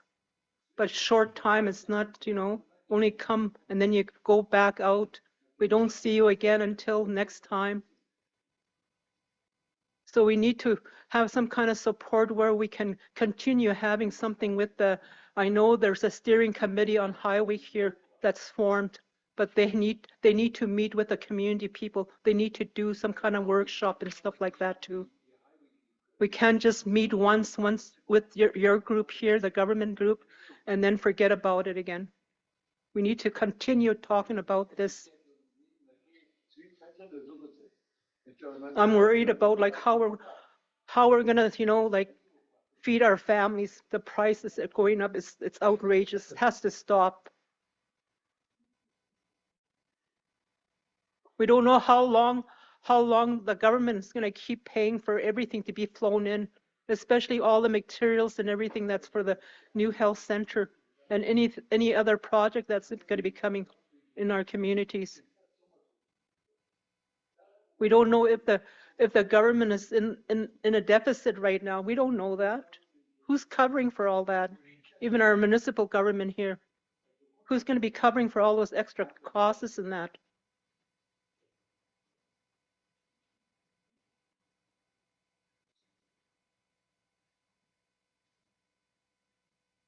So I just really want you to really think about how you're going to help us. Especially our youth. Because they're our future here. We need to build that strong foundation for them.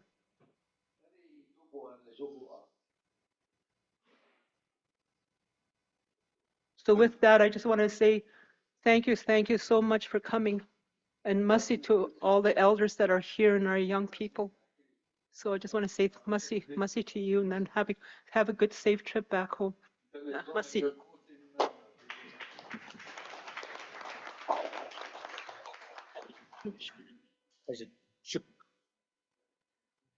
Thank you so much, Helen.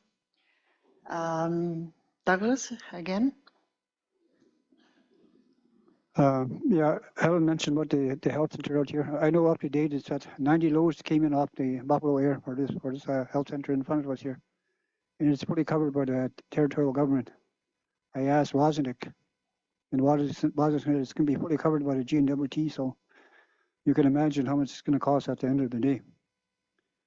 And the other thing I forgot to mention was when I went to Ottawa, I mentioned climate change. Climate change is here and it's real. You know, there's a lot of things are changing. We see it every day. A lot of things have changed so far that I've seen in this community here. So I like the idea of being more proactive. I hear that from Jesse. I hear that from Helen. We need to be proactive on things here. Don't wait. The longer we wait, look at the situation they're in with the low level of water. GNWT thought that we were going to have a load up coming in with the barge. That didn't happen. So they started scrambling around. I was on the call with the fuel situation on jet fuel. So this is the stuff that they should be letting the people know of what's going on. You know? Because whatever happens with fuel, even jet fuel, it's a cost for people to go out on the airline. The high cost goes up for the fuel, the high cost goes up for the tickets. Simple. Great. Same thing. So, but I just want to mention that the climate change is here and is real. Thank you.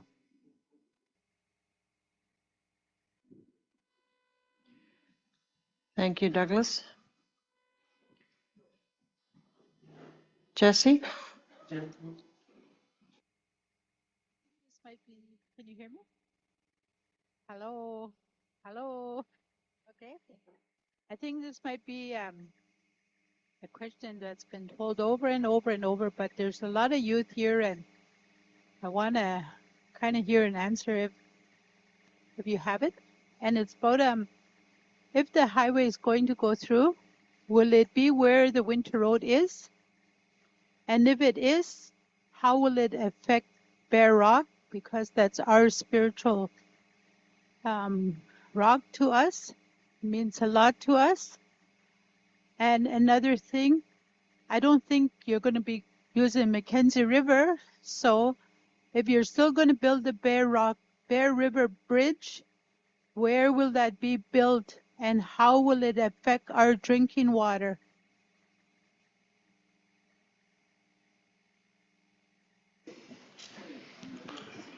Thank you for that. There's a couple different questions in there, and I'll try and do my best to answer the ones I can. For the Mackenzie Valley Highway, I mentioned earlier, our goal is to try and follow the existing winter road alignment as much as we possibly can to try and minimize new disturbances and new environmental impacts. That being said, the final design isn't done yet. We continue to engage and have discussions about areas where the winter road isn't appropriate for all-season road. You know, near Bear Rock is one area we've heard we need to try and avoid more. So I believe as recently as earlier this year, there was a team from our group and community residents that actually flew the alignment and identified where adjustments can be made to try and make it a better route. So those activities continue. We've heard there's areas where there's moose habitat or culturally significant remnants or historical data that we want to try and avoid. So we continue to collect that information and we continue to make adjustments. But our goal is to follow the existing winter road as much as possible. You mentioned or had some questions about the Great Bear River Bridge. That project is actually separate from this environmental assessment. So whether or not that project goes ahead would be a decision made following whatever regulatory process happens for that project. It would be independent of the Mackenzie Valley Highway. Right now, I can tell you that the funding we have in place for that project is not sufficient to build it. So we're currently exploring alternatives. But that's independent of the Mackenzie Valley Highway.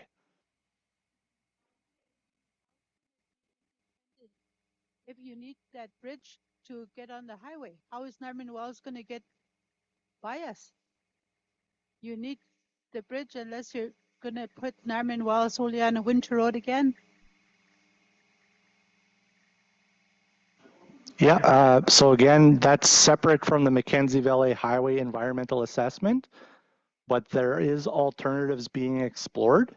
It doesn't mean that there won't be a bridge. It's at this point in time, we're looking at, are there any other alternatives? So it could be winter road access, it could be ferries, it could be whatever. It's all being explored right now, but that's separate from this project.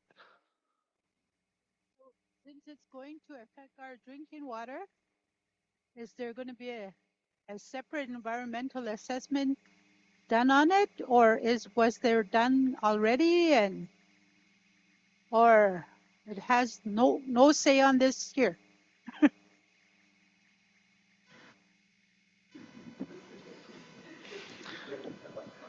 This is Mark from the review board. Maybe I'll take that question because right now, previously, there was a proposal for the bridge that did go through a process of preliminary screening and approvals in 2006 to 2008, somewhere in that time frame. What the review board is doing as part of this assessment is considering the bridge under the cumulative effects and based on what was previously proposed. If there's a new proposal for the bridge in either a new location or a different design, that will have to go through the part 5 of the Mackenzie Valley Resource Management Act, which is the part where environmental assessment is concerned. So that would be determined in the future. Right now, from the way the review board looks at it, is that bridge was authorized under previous design and criteria from 2006.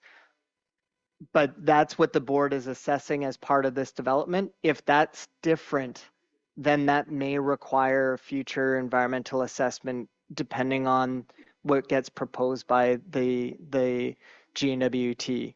But it will go through a preliminary screening regardless of that. So there's no so there's no answer now about any effects on our drinking water, or is that got to be completely separate? How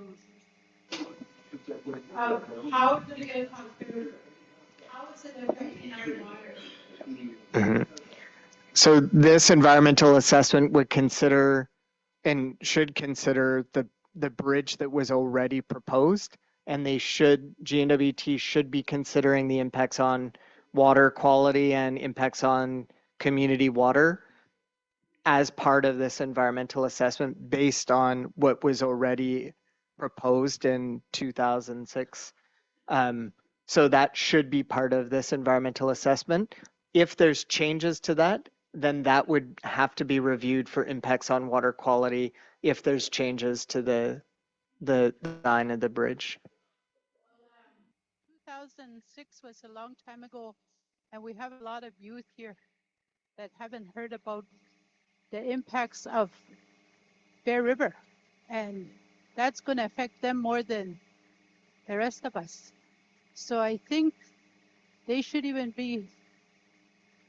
know even the minimum effects that you think is going to happen, or something that they can think about, like.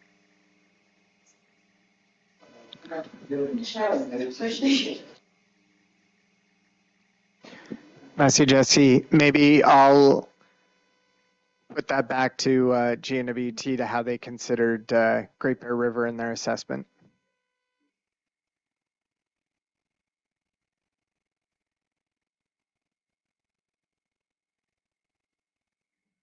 So of course, the Great Bear River is within the project assessment area.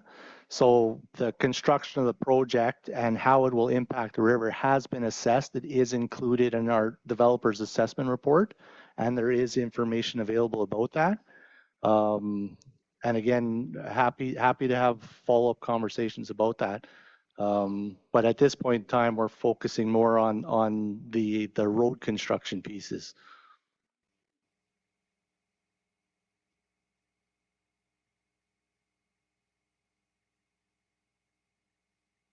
So you can't answer my question about even the minimum effects of Bear River with the construction of the highway. That's our drinking water. We rely on that. So you don't want no say on Bear River or what?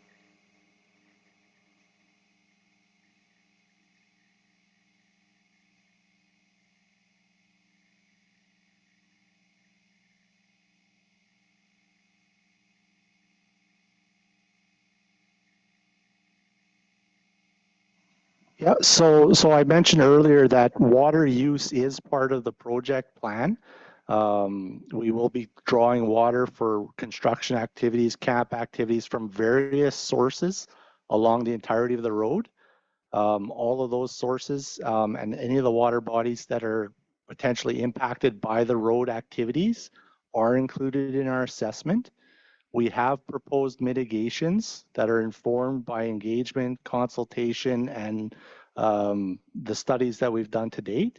And we've assessed that there's very minimal impact to any drinking water, and there's no significant long-term concerns.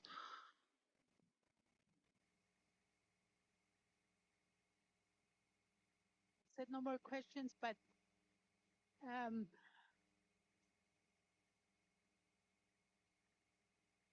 I'm not talking about other sources of water around the highway. I'm talking about Bear River and our drinking water.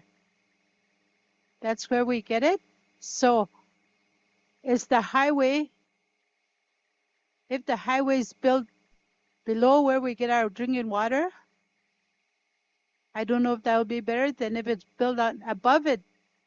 But that's why I'm asking if what's the effects of it. But I don't know. But you don't seem to have an answer for me. So no more questions.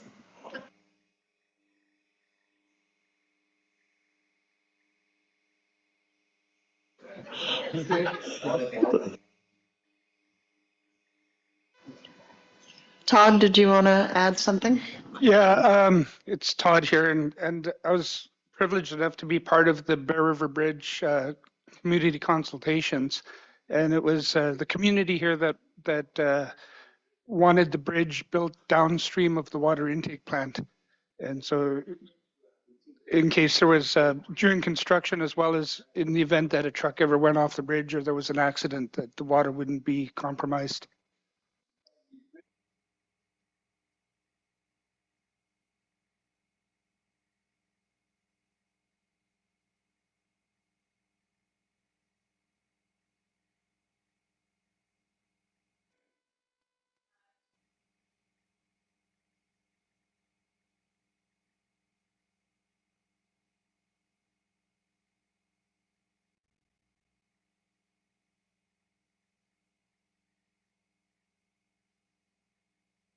Hello, testing, testing.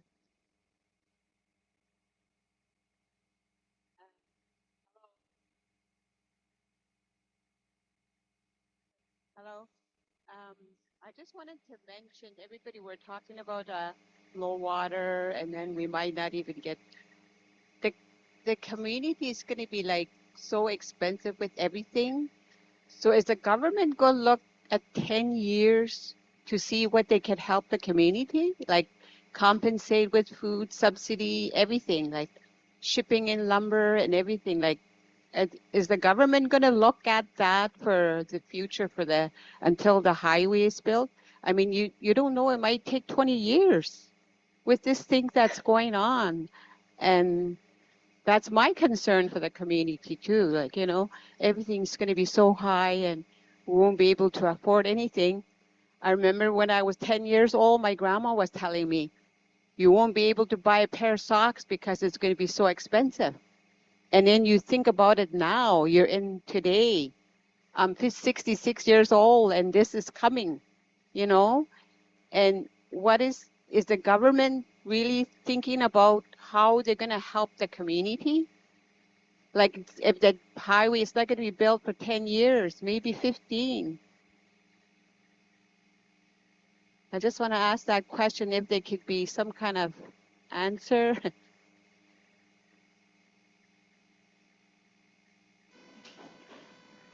Before we look for a response, could you state your name for the record, please?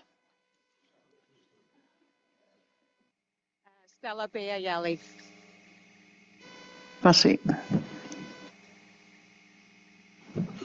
So the only thing I can say specifically about that request is that the GNWT is currently, as part of this project, outside of the EA process, updating a business case for the MBH to help advocate for the necessity of it and to help inform discussions with Canada on the need to fund the highway. That work is underway right now. And that's intended to help us advocate for the project itself. Any of the questions about additional supports or GNWT programs and services outside of the project, I can't speak to, but I can certainly take comments or questions away, but I can't speak to them today.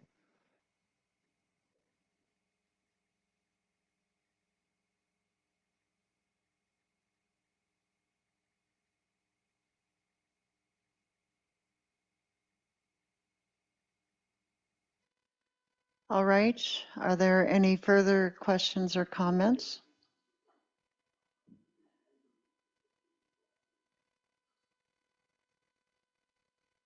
Should we, oh, Frank, Chief Andrew? A lot of people speaking, so it's good. Chief Frank Andrew from Tulít'a. No, in the year of 2000, I think it was here in Tulít'a, we had a meeting about a highway way back then. You know, and the highway was not supported at that time. People did want highway. So they had a determination meeting in Yellowknife, Fort Ray, Pacheco.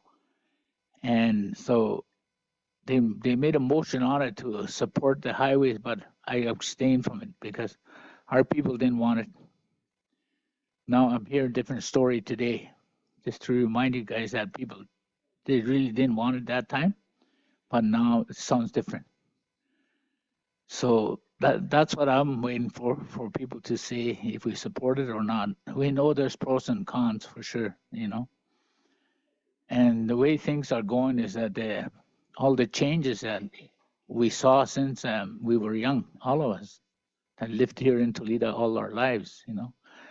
And we live by the stories of our people. You know, we listen to our people's story, and the stories are all coming true now about what they say for today, you know. So there's a lot of people talking about how GNWT is going to support our people in the future. I think if the story is true, within a couple of years or so, it's going to be worse than what we see right now. So what people are telling you about how you're going to help, you have to come up with some kind of an answer to that, because we need to know, because we lived it, and you hear that right across the world that climate change is happening. I remember one presentation from Al Goring talking about climate change. He said, you know, it's coming. That was in 2000 when he made a presentation. And he said, I don't know how we're going to stop it, he said. So we should all pray for it, he said, to get an answer for it, you know. That was his last words when I've heard him speak, you know. So I guess our elders are right about what's happening today. You heard David talking about, you know, the cold weather we used to get already. It's not here yet, nothing. You know, we're still wearing this little jacket walking around now. You know, it's really different. So when you talk about highway, I think it might take longer, you know. I really believe that if we build highway, we still need bridges across Simpson and Wrigley too, to get across the river there. So that's got to be part of the project itself. If not, everybody will get affected again. Simpson, Wrigley, and ourselves, and the highway come through. So, you know, there's got to be something in place for that to help us out. You know, we're not just talking. We experience it. That's why we're saying that. You know, the high cost of living. You know, if you promise us that all the prices is going to go down when you build a highway. That's what people believe right now. If we get a highway, the price of groceries, the price of anything that's coming, the price will go down. That's what we're looking at right now. So if that happened, I hope that happened, what my people are saying right now.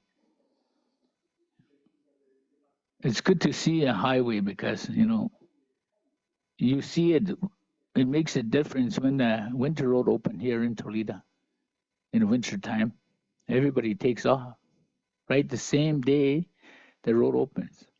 Either way, normal walls or the south. You know, people want to get out. It's not like before. Before we had a lot of dog teams and we don't go that far. But now you got trucks and a lot of people has that, you know. We can't even build a road to 4 Mile Creek. Government of Northwest Territory said no. I don't understand that, you know. If we want to build something to the road up there, the Hamlet tried and they said no, I don't know why. Anybody can answer us that.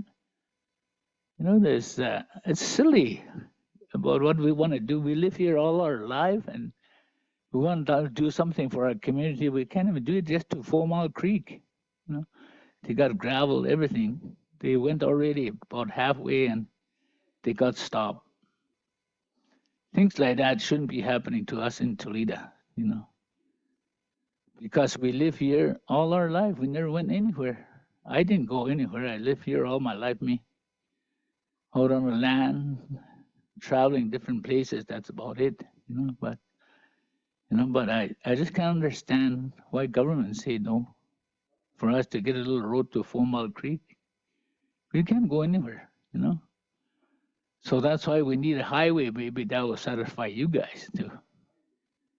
You know, we build a highway, you know, the young people are concerned about it. We were ourselves too back then, you know, but listening to the prophecies of our people, when these things come in, it will affect everybody, they said, you know. And I think it's happening now. A lot of people talk about that on our different times and meetings, you know, workshops we had for drug and alcohol. And you know, the people talk about that, spiritual things. So I just want to share that with you guys because year 2000, Tulít'a didn't want a highway. They said no. So we didn't support the nation's proposal for resolution that time. But now I think you're hearing a little bit different now. So thank you. Merci.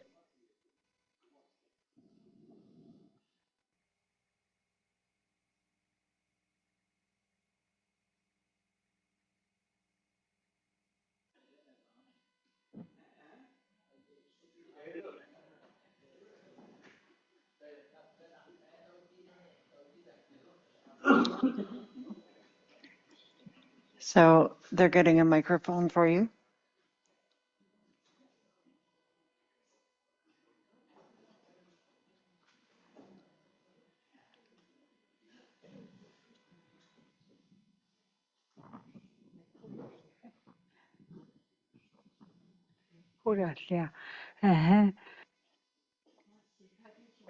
Thank you for coming here to meet with us. It's a very important meeting. We didn't realize that it was such an important meeting. I didn't know that. I was sitting at my home and I was listening to radio, and I was on the radio, and I told them that this was what the meeting about the highway. And I didn't really want to go to the meeting, I thought, staying at home. But then I was thinking, I have a lot of grandchildren, I have a lot of kids, and there's a lot of young people in this community. Maybe I'll listen just for them to support the young people. So I wanted to come here and listen for the sake of the young people. We know that we've been talking about the highway for a long time in the past too. I'm not a meeting goer. I don't go to meetings too much. My husband, when he was alive, he went to many, many meetings, but me not.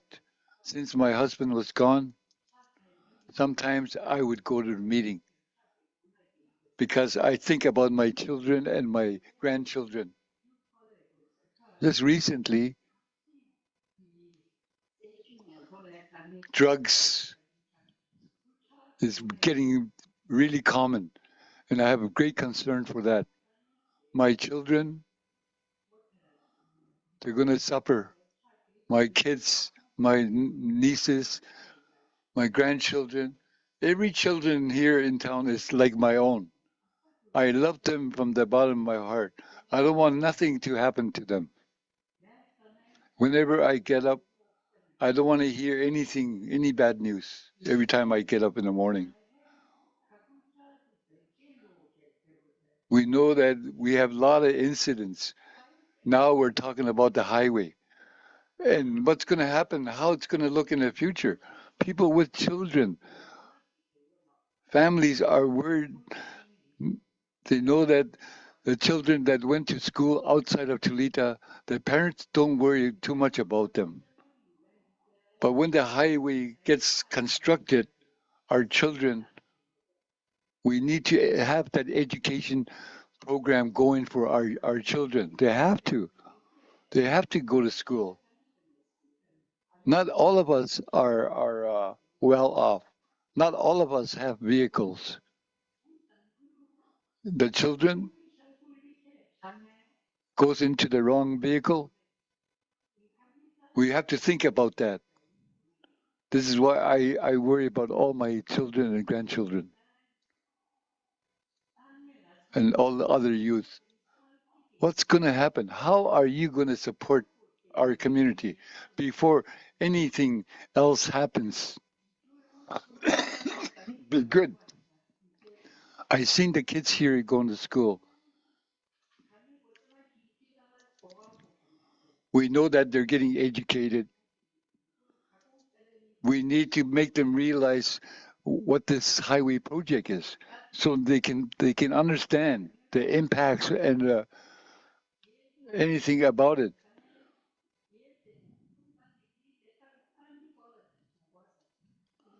We know a really bad experience in the past where they took our children away. I really didn't like that time. I didn't like that feeling. So we don't want anything else bad to happen to our community, but it is. We've got some drug problems. We've got some marijuana problems. Like that's becoming more common. We had a woman visitor from Edmonton around there. He sat with us and told us about tobacco and marijuana. She talked about all of it. And today they say that it's getting scarier. The drugs are getting more heavier. And we don't know if it's here already. What can we do? Because we love our children. Another situation we have that's a concern is that the price of groceries and things at the store is so expensive. How can we afford it? We're not working, especially us elders only get elders pension. That's not enough. That's the way our lives are today. How can we make life better for the community? We know that a lot of houses are fueled by diesel, and diesel cost is getting higher. What you're talking about here, I like what I'm hearing. I thank you for that. Things that you worry about, you're concerned about, you need to talk about it. If you don't talk about it, your future is not going to get any better. You need to talk about your concerns. We don't want what's happened in the past to happen to us. It's a big worry for me. And elders, leaders, eventually they're going to disappear. I'm an elder here today. When there's some tragedy happens in the community, they always depend on the elders to be there. We know that our elders are disappearing. Who is the elder that is going to be talking to us? Look at this young guy that passed away. I felt really bad. No parents, no mother, no father. Some of these young people. So when we have meetings and we were requesting support us right away. And whatever you say, whatever you plan at these meetings, don't leave it alone. Make sure you implement it, you act on it. Don't leave it alone. Our life has turned that way. Our life has changed. So the future, we need your support to help us. So thank you very much for listening to me.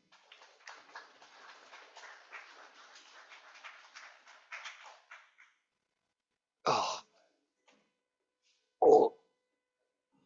That's wonderful. Thank you. Thank you so much. Is there anything else that would like to speak?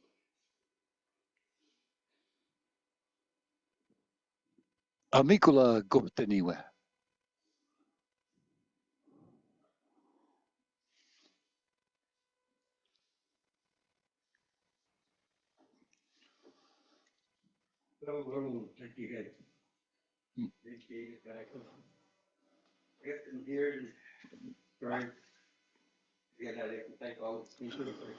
Amigo intesi masiguru siadi. Kasin ko kawilata. And there's a lot of good stuff was brought up about the good and the bad about the highway. I mean, it will come here first. I mean, we'll be impacted first, the highway come through. But we need to be prepared. We need help. We need funding. About the drugs, about what comes down the road. If the highway's ever built, I mean, you hear a lot of stuff about kids been taken. You know, the Aboriginal people been taken, been selling. So we need funding, you know, to help them. And also, Ricky had brought up a good point too about the wildlife, the highway come through. We need to protect our animals up in the mountains.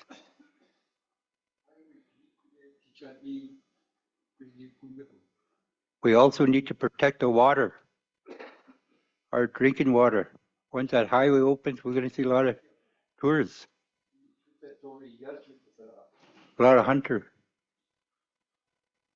So we definitely need help, and we need funding in order to help our own people, to educate them. I mean, our elders, you know, fought for us this long. I'm now 62 years old. They had protected water, wildlife, and land for us. Now it's for us to protect our younger kids. I have 6 grandchildren. I'm kind of thinking about their future. If this road come in, what will it look for them? My worst fear is It's always been in my head if this highway come through. You know, stealing kids, the drugs that coming in with it, big impact that happened. I mean, I had heard people in the Tulít'a region, Tulít'a, I spoke with them and I listened to them, what kind of impact it had. And the biggest one is the drugs. Sometimes they don't know where their kids go.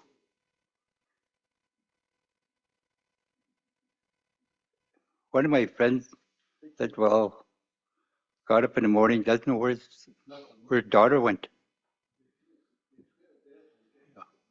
These are things that really bothers me. As leaders, we need to protect them. We need help. Definitely need funding to be prepared to really to educate them on it. But otherwise, we need a highway to, like, you know, the impact on water level, the cost of living. Things are going high. I mean, you look at it 2 years ago, what was the price of fuel? It was like, I don't know, now it's gone up. Now if you look at another 3 years' time, if the highway is still not in, what will the cost be? So there's the good and bad about this road coming in. But today I really never heard this is in this room about them supporting it, about the highway. Said no or yes. So, but that's what my worst fear is if it does come through. But we definitely need help. It's about our kids. Our elders really protect us for a long time. Now it's for us to protect them and try to give them the best life that we could. Yeah, that's it.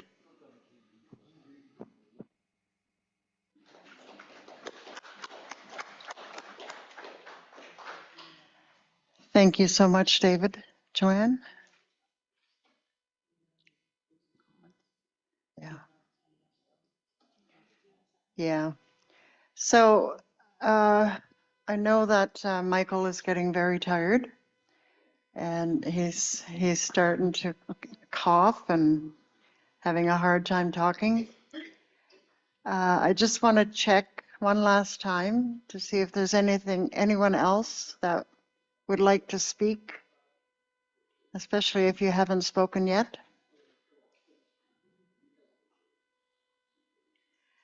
Judith?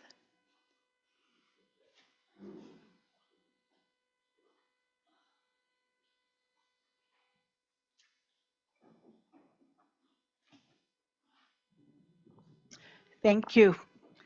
I'm really glad to see a lot of people come out today, our leaders, and invite the Enverp Group and the GNWT and Todd representing SSI for us on this project. Thank you all for being here.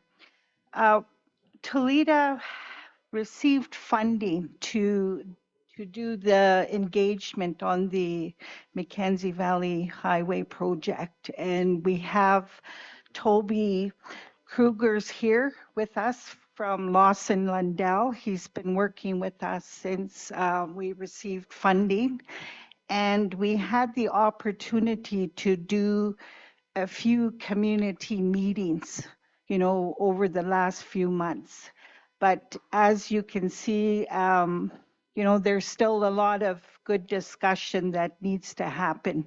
There's still a lot of concerns, and how are we going to address, you know, the big issues like drug and alcohol, developing an action plan. I know, Tim, they've been working on some model for, you know, the project, but I don't know um, if they've come up with any type of action plan yet, but they were in community meetings here previously as well.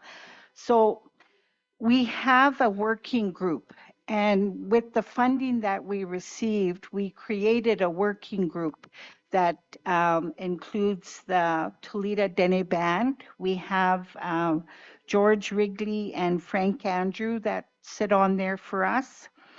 And Danny Akalaya, I'm sorry he wasn't able to be here today, but David Menico, and that's from the Tulít'a Land Corporation. We also have Doug Yalley from the hamlet of Tulít'a, and Fred Andrew from Tulít'a Renewable Resource Council, and Lindsay Norwegian from the Fort Darn Métis community, but unfortunately she wasn't able to make it here today as well. So this consists of our working group.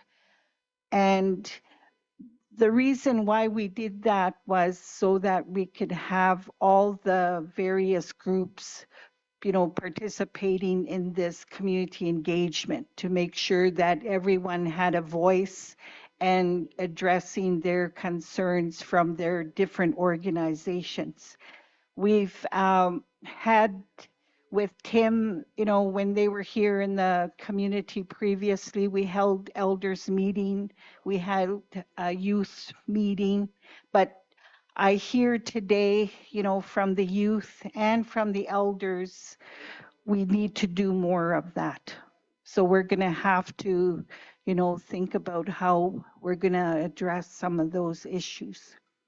But I also heard today, that although we know drugs and alcohol is a big issue, it's going to probably get worse. So how do we provide some prevention programs in place to help that?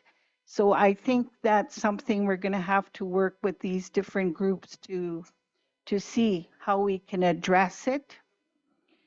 But we still need the highway. The cost of living, as people have said, is phenomenal. If you have a chance, if you were in Northern Store, you can see the prices. Northern Store says they have a subsidy program. When you look at those prices, you don't see the subsidy. $2 doesn't come off when you go to the till. It goes up with GST. So we don't see that. The same thing with fuel. The different various organizations provide, some assistance for spring and fall hunt. But, that's 20 gallons of gas. How far can you go with that?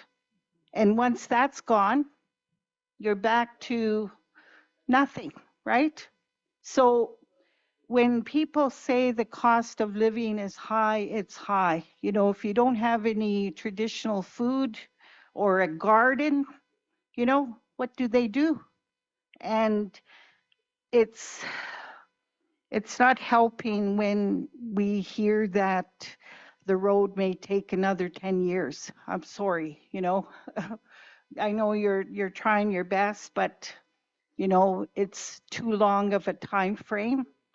I've heard that you could shorten the time frame, but I think, if we could try to look at a scenario where you can work on the 3 different sections consecutively, so that it shortens it instead of, a longer period is something I think people could live with, but 10 years for some of us, they may not be around, So I think that's something that I would really like you to take away because it was mentioned in different ways here today.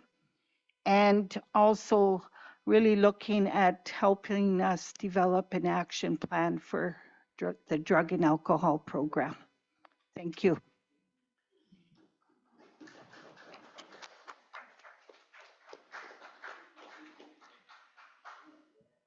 Thank you, Judith. I think you've provided a pretty good summary of what's taking place here today. You want to close?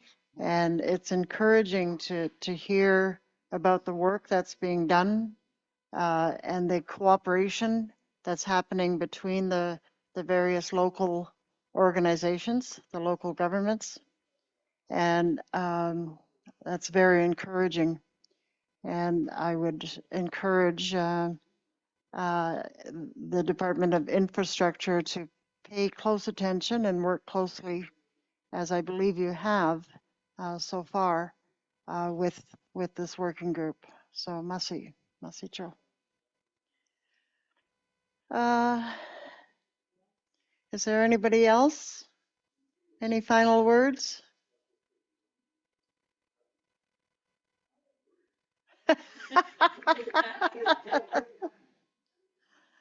Go ahead, Frank. I don't know. Well, I just wanted to thank you guys for coming here. This is not a final word, but thank you for being here. Judith summed it up pretty good, so that's good. There was something that came to mind when Judith was talking about it disappeared. I don't know where he went.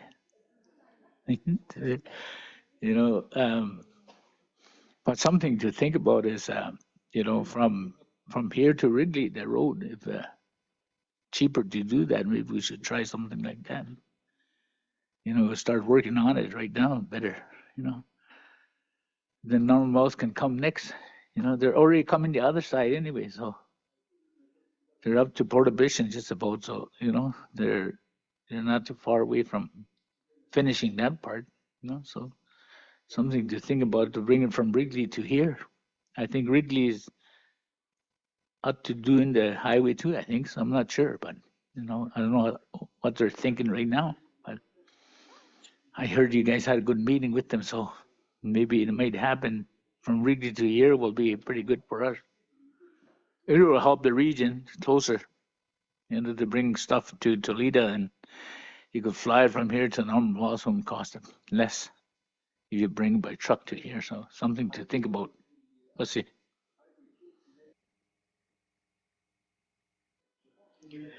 Thanks so much, Frank. Okay. If there's nothing further, I'll turn it back over to Joanne. The other Joanne? The older Joanne. The prettier Joanne? No, don't go there. Well, on behalf of the review board, we thank the community of Tulít'a for hosting us and listening, to the things that everybody had to say here. We have written notes after notes. We have staff that have recorded everything. Everything is recorded here too, as to the concerns that we've heard. As you know, this is our last stop here. We get to go home tomorrow, but this isn't the end of it. You will hear from us again. We will be back in the community. There'll be opportunities for you to voice your concern. And as stated earlier, for those people that didn't see the little video, you can also comment on the registry, on the website. You can connect on that way.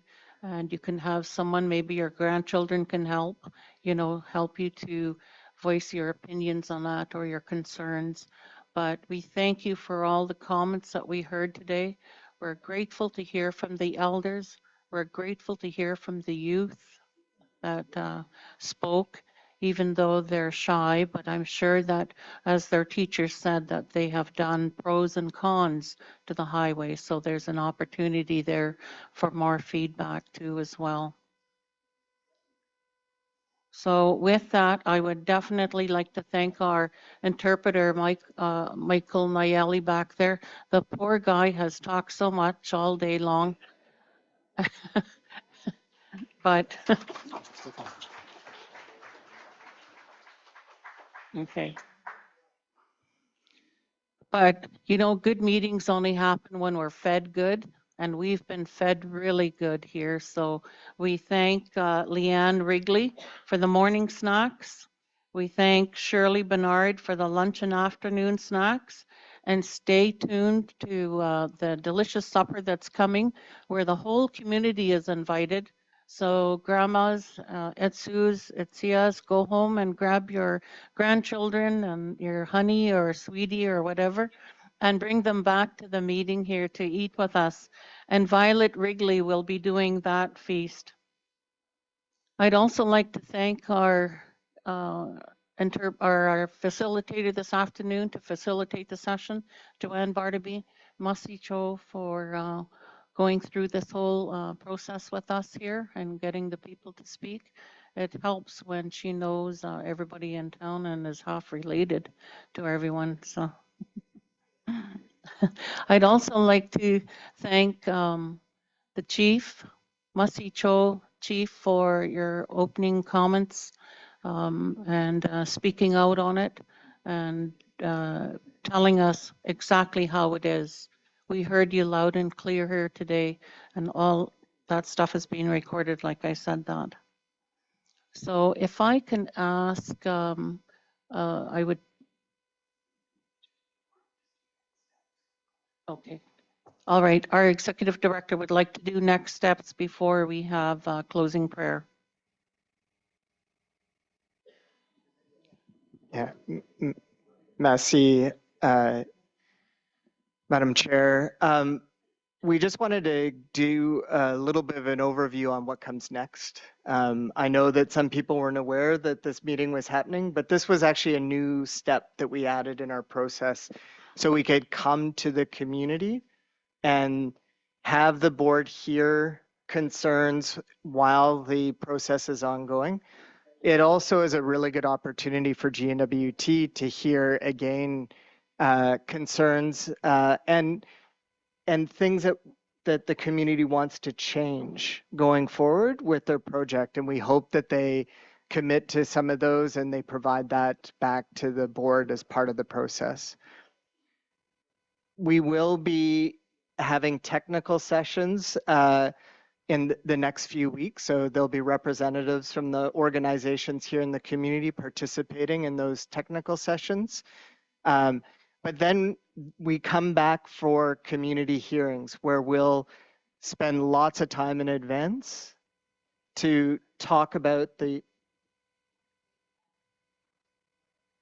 Sure. Yeah. So we have these meetings, which are community sessions. The technical sessions is where a lot of the community organizations bring their technical experts, if it's their wildlife support people, the water quality people, the people that are going to be looking at engineering, those types of things to these meetings. Sorry, Michael. And have an opportunity to ask questions to GNWT. Again, the idea of these is not to make decisions. It's for GNWT to hear and provide answers to questions, but also to change the project for the better before the end of the environmental assessment. So it makes the board's job easier when it makes a decision, when there's less things that are left outstanding. After that, we would go to the community hearings. And as I said, we'll have lots of time to work with the community organizations to give the information to all the community members about the hearing and when we're coming. And then that will be the time before the board makes its final decision and recommendations back to the decision makers at the end of the day. So we look forward to coming back to the community. It'll be in the new year. After Christmas, we'll work with the communities to figure out dates that work best. And yeah, well, those are the next steps. Any time during the next while between all these process steps, people could ask questions back to GNWT, but they could also write in comments to the board. You could go to our board's website. There's ways that you could ask or provide comments to the board at any time. But one thing we did here is that we know the community has thought long and hard about this highway. It's not that dissimilar to what we heard during the review of the Wati all-season road in the Cleat. Very, very similar things. And I think that our board is in a very good position to make decisions based on that experience and what it's hearing now and what it'll hear in the future. So, merci. Okay, thank you, Mark.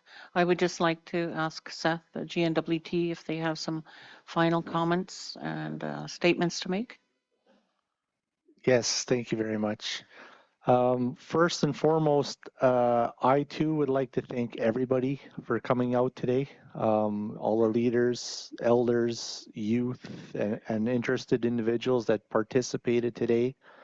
Thank you very much for coming out. Thank you to the board for hosting and inviting us to come and share our project and hear more from all of you. Similarly, most of the conversation we're hearing is the same things we've been hearing through our engagements directly with the community and community organizations. I too want to reiterate that this isn't your only opportunity to help inform the project. Our team too will be coming back both with or participating in the board's process, but also independent of that. Our team will be coming back to have follow-up conversations on the issues you've raised again, and opportunities to try and address them and come up with the solutions that we need to make sure that the project is the best project we can deliver, and to again try and maximize benefits for everybody and minimize those negative impacts to the extent we can. So we're happy to come back, and we will be back. And thank you all very much again for coming out today and for sharing with us. Thank you, Seth.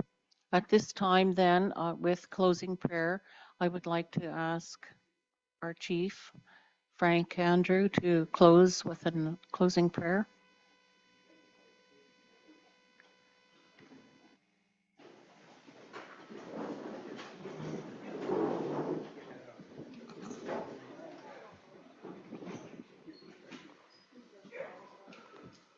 Hembasia. Tusinan Hajadi Tinsia Jonan, Tenaga Hajari Tinsona. So Tulít'a the day go Hajari Tingas and Heni, Kena, Tegolana go Hajari Tinsona.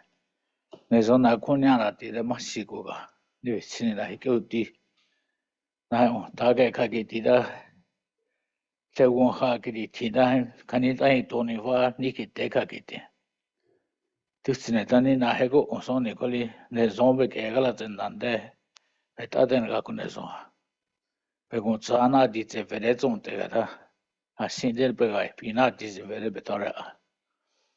I just want to say a prayer for all of you here and all for the community of Tulít'a. Safe travels for all of you back home to your family.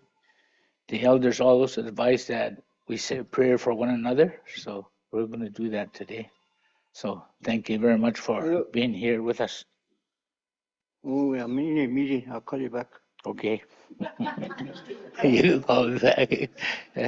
Okay, thank you very much. Our Father, who art in heaven, hallowed be thy name. Thy kingdom come, thy will be done on earth as it is in heaven. Give us this day our daily bread, and forgive us our trespasses, as we forgive those who trespass against us. And lead us not into temptation, but deliver us from evil. Amen. Thank you very much. Masito.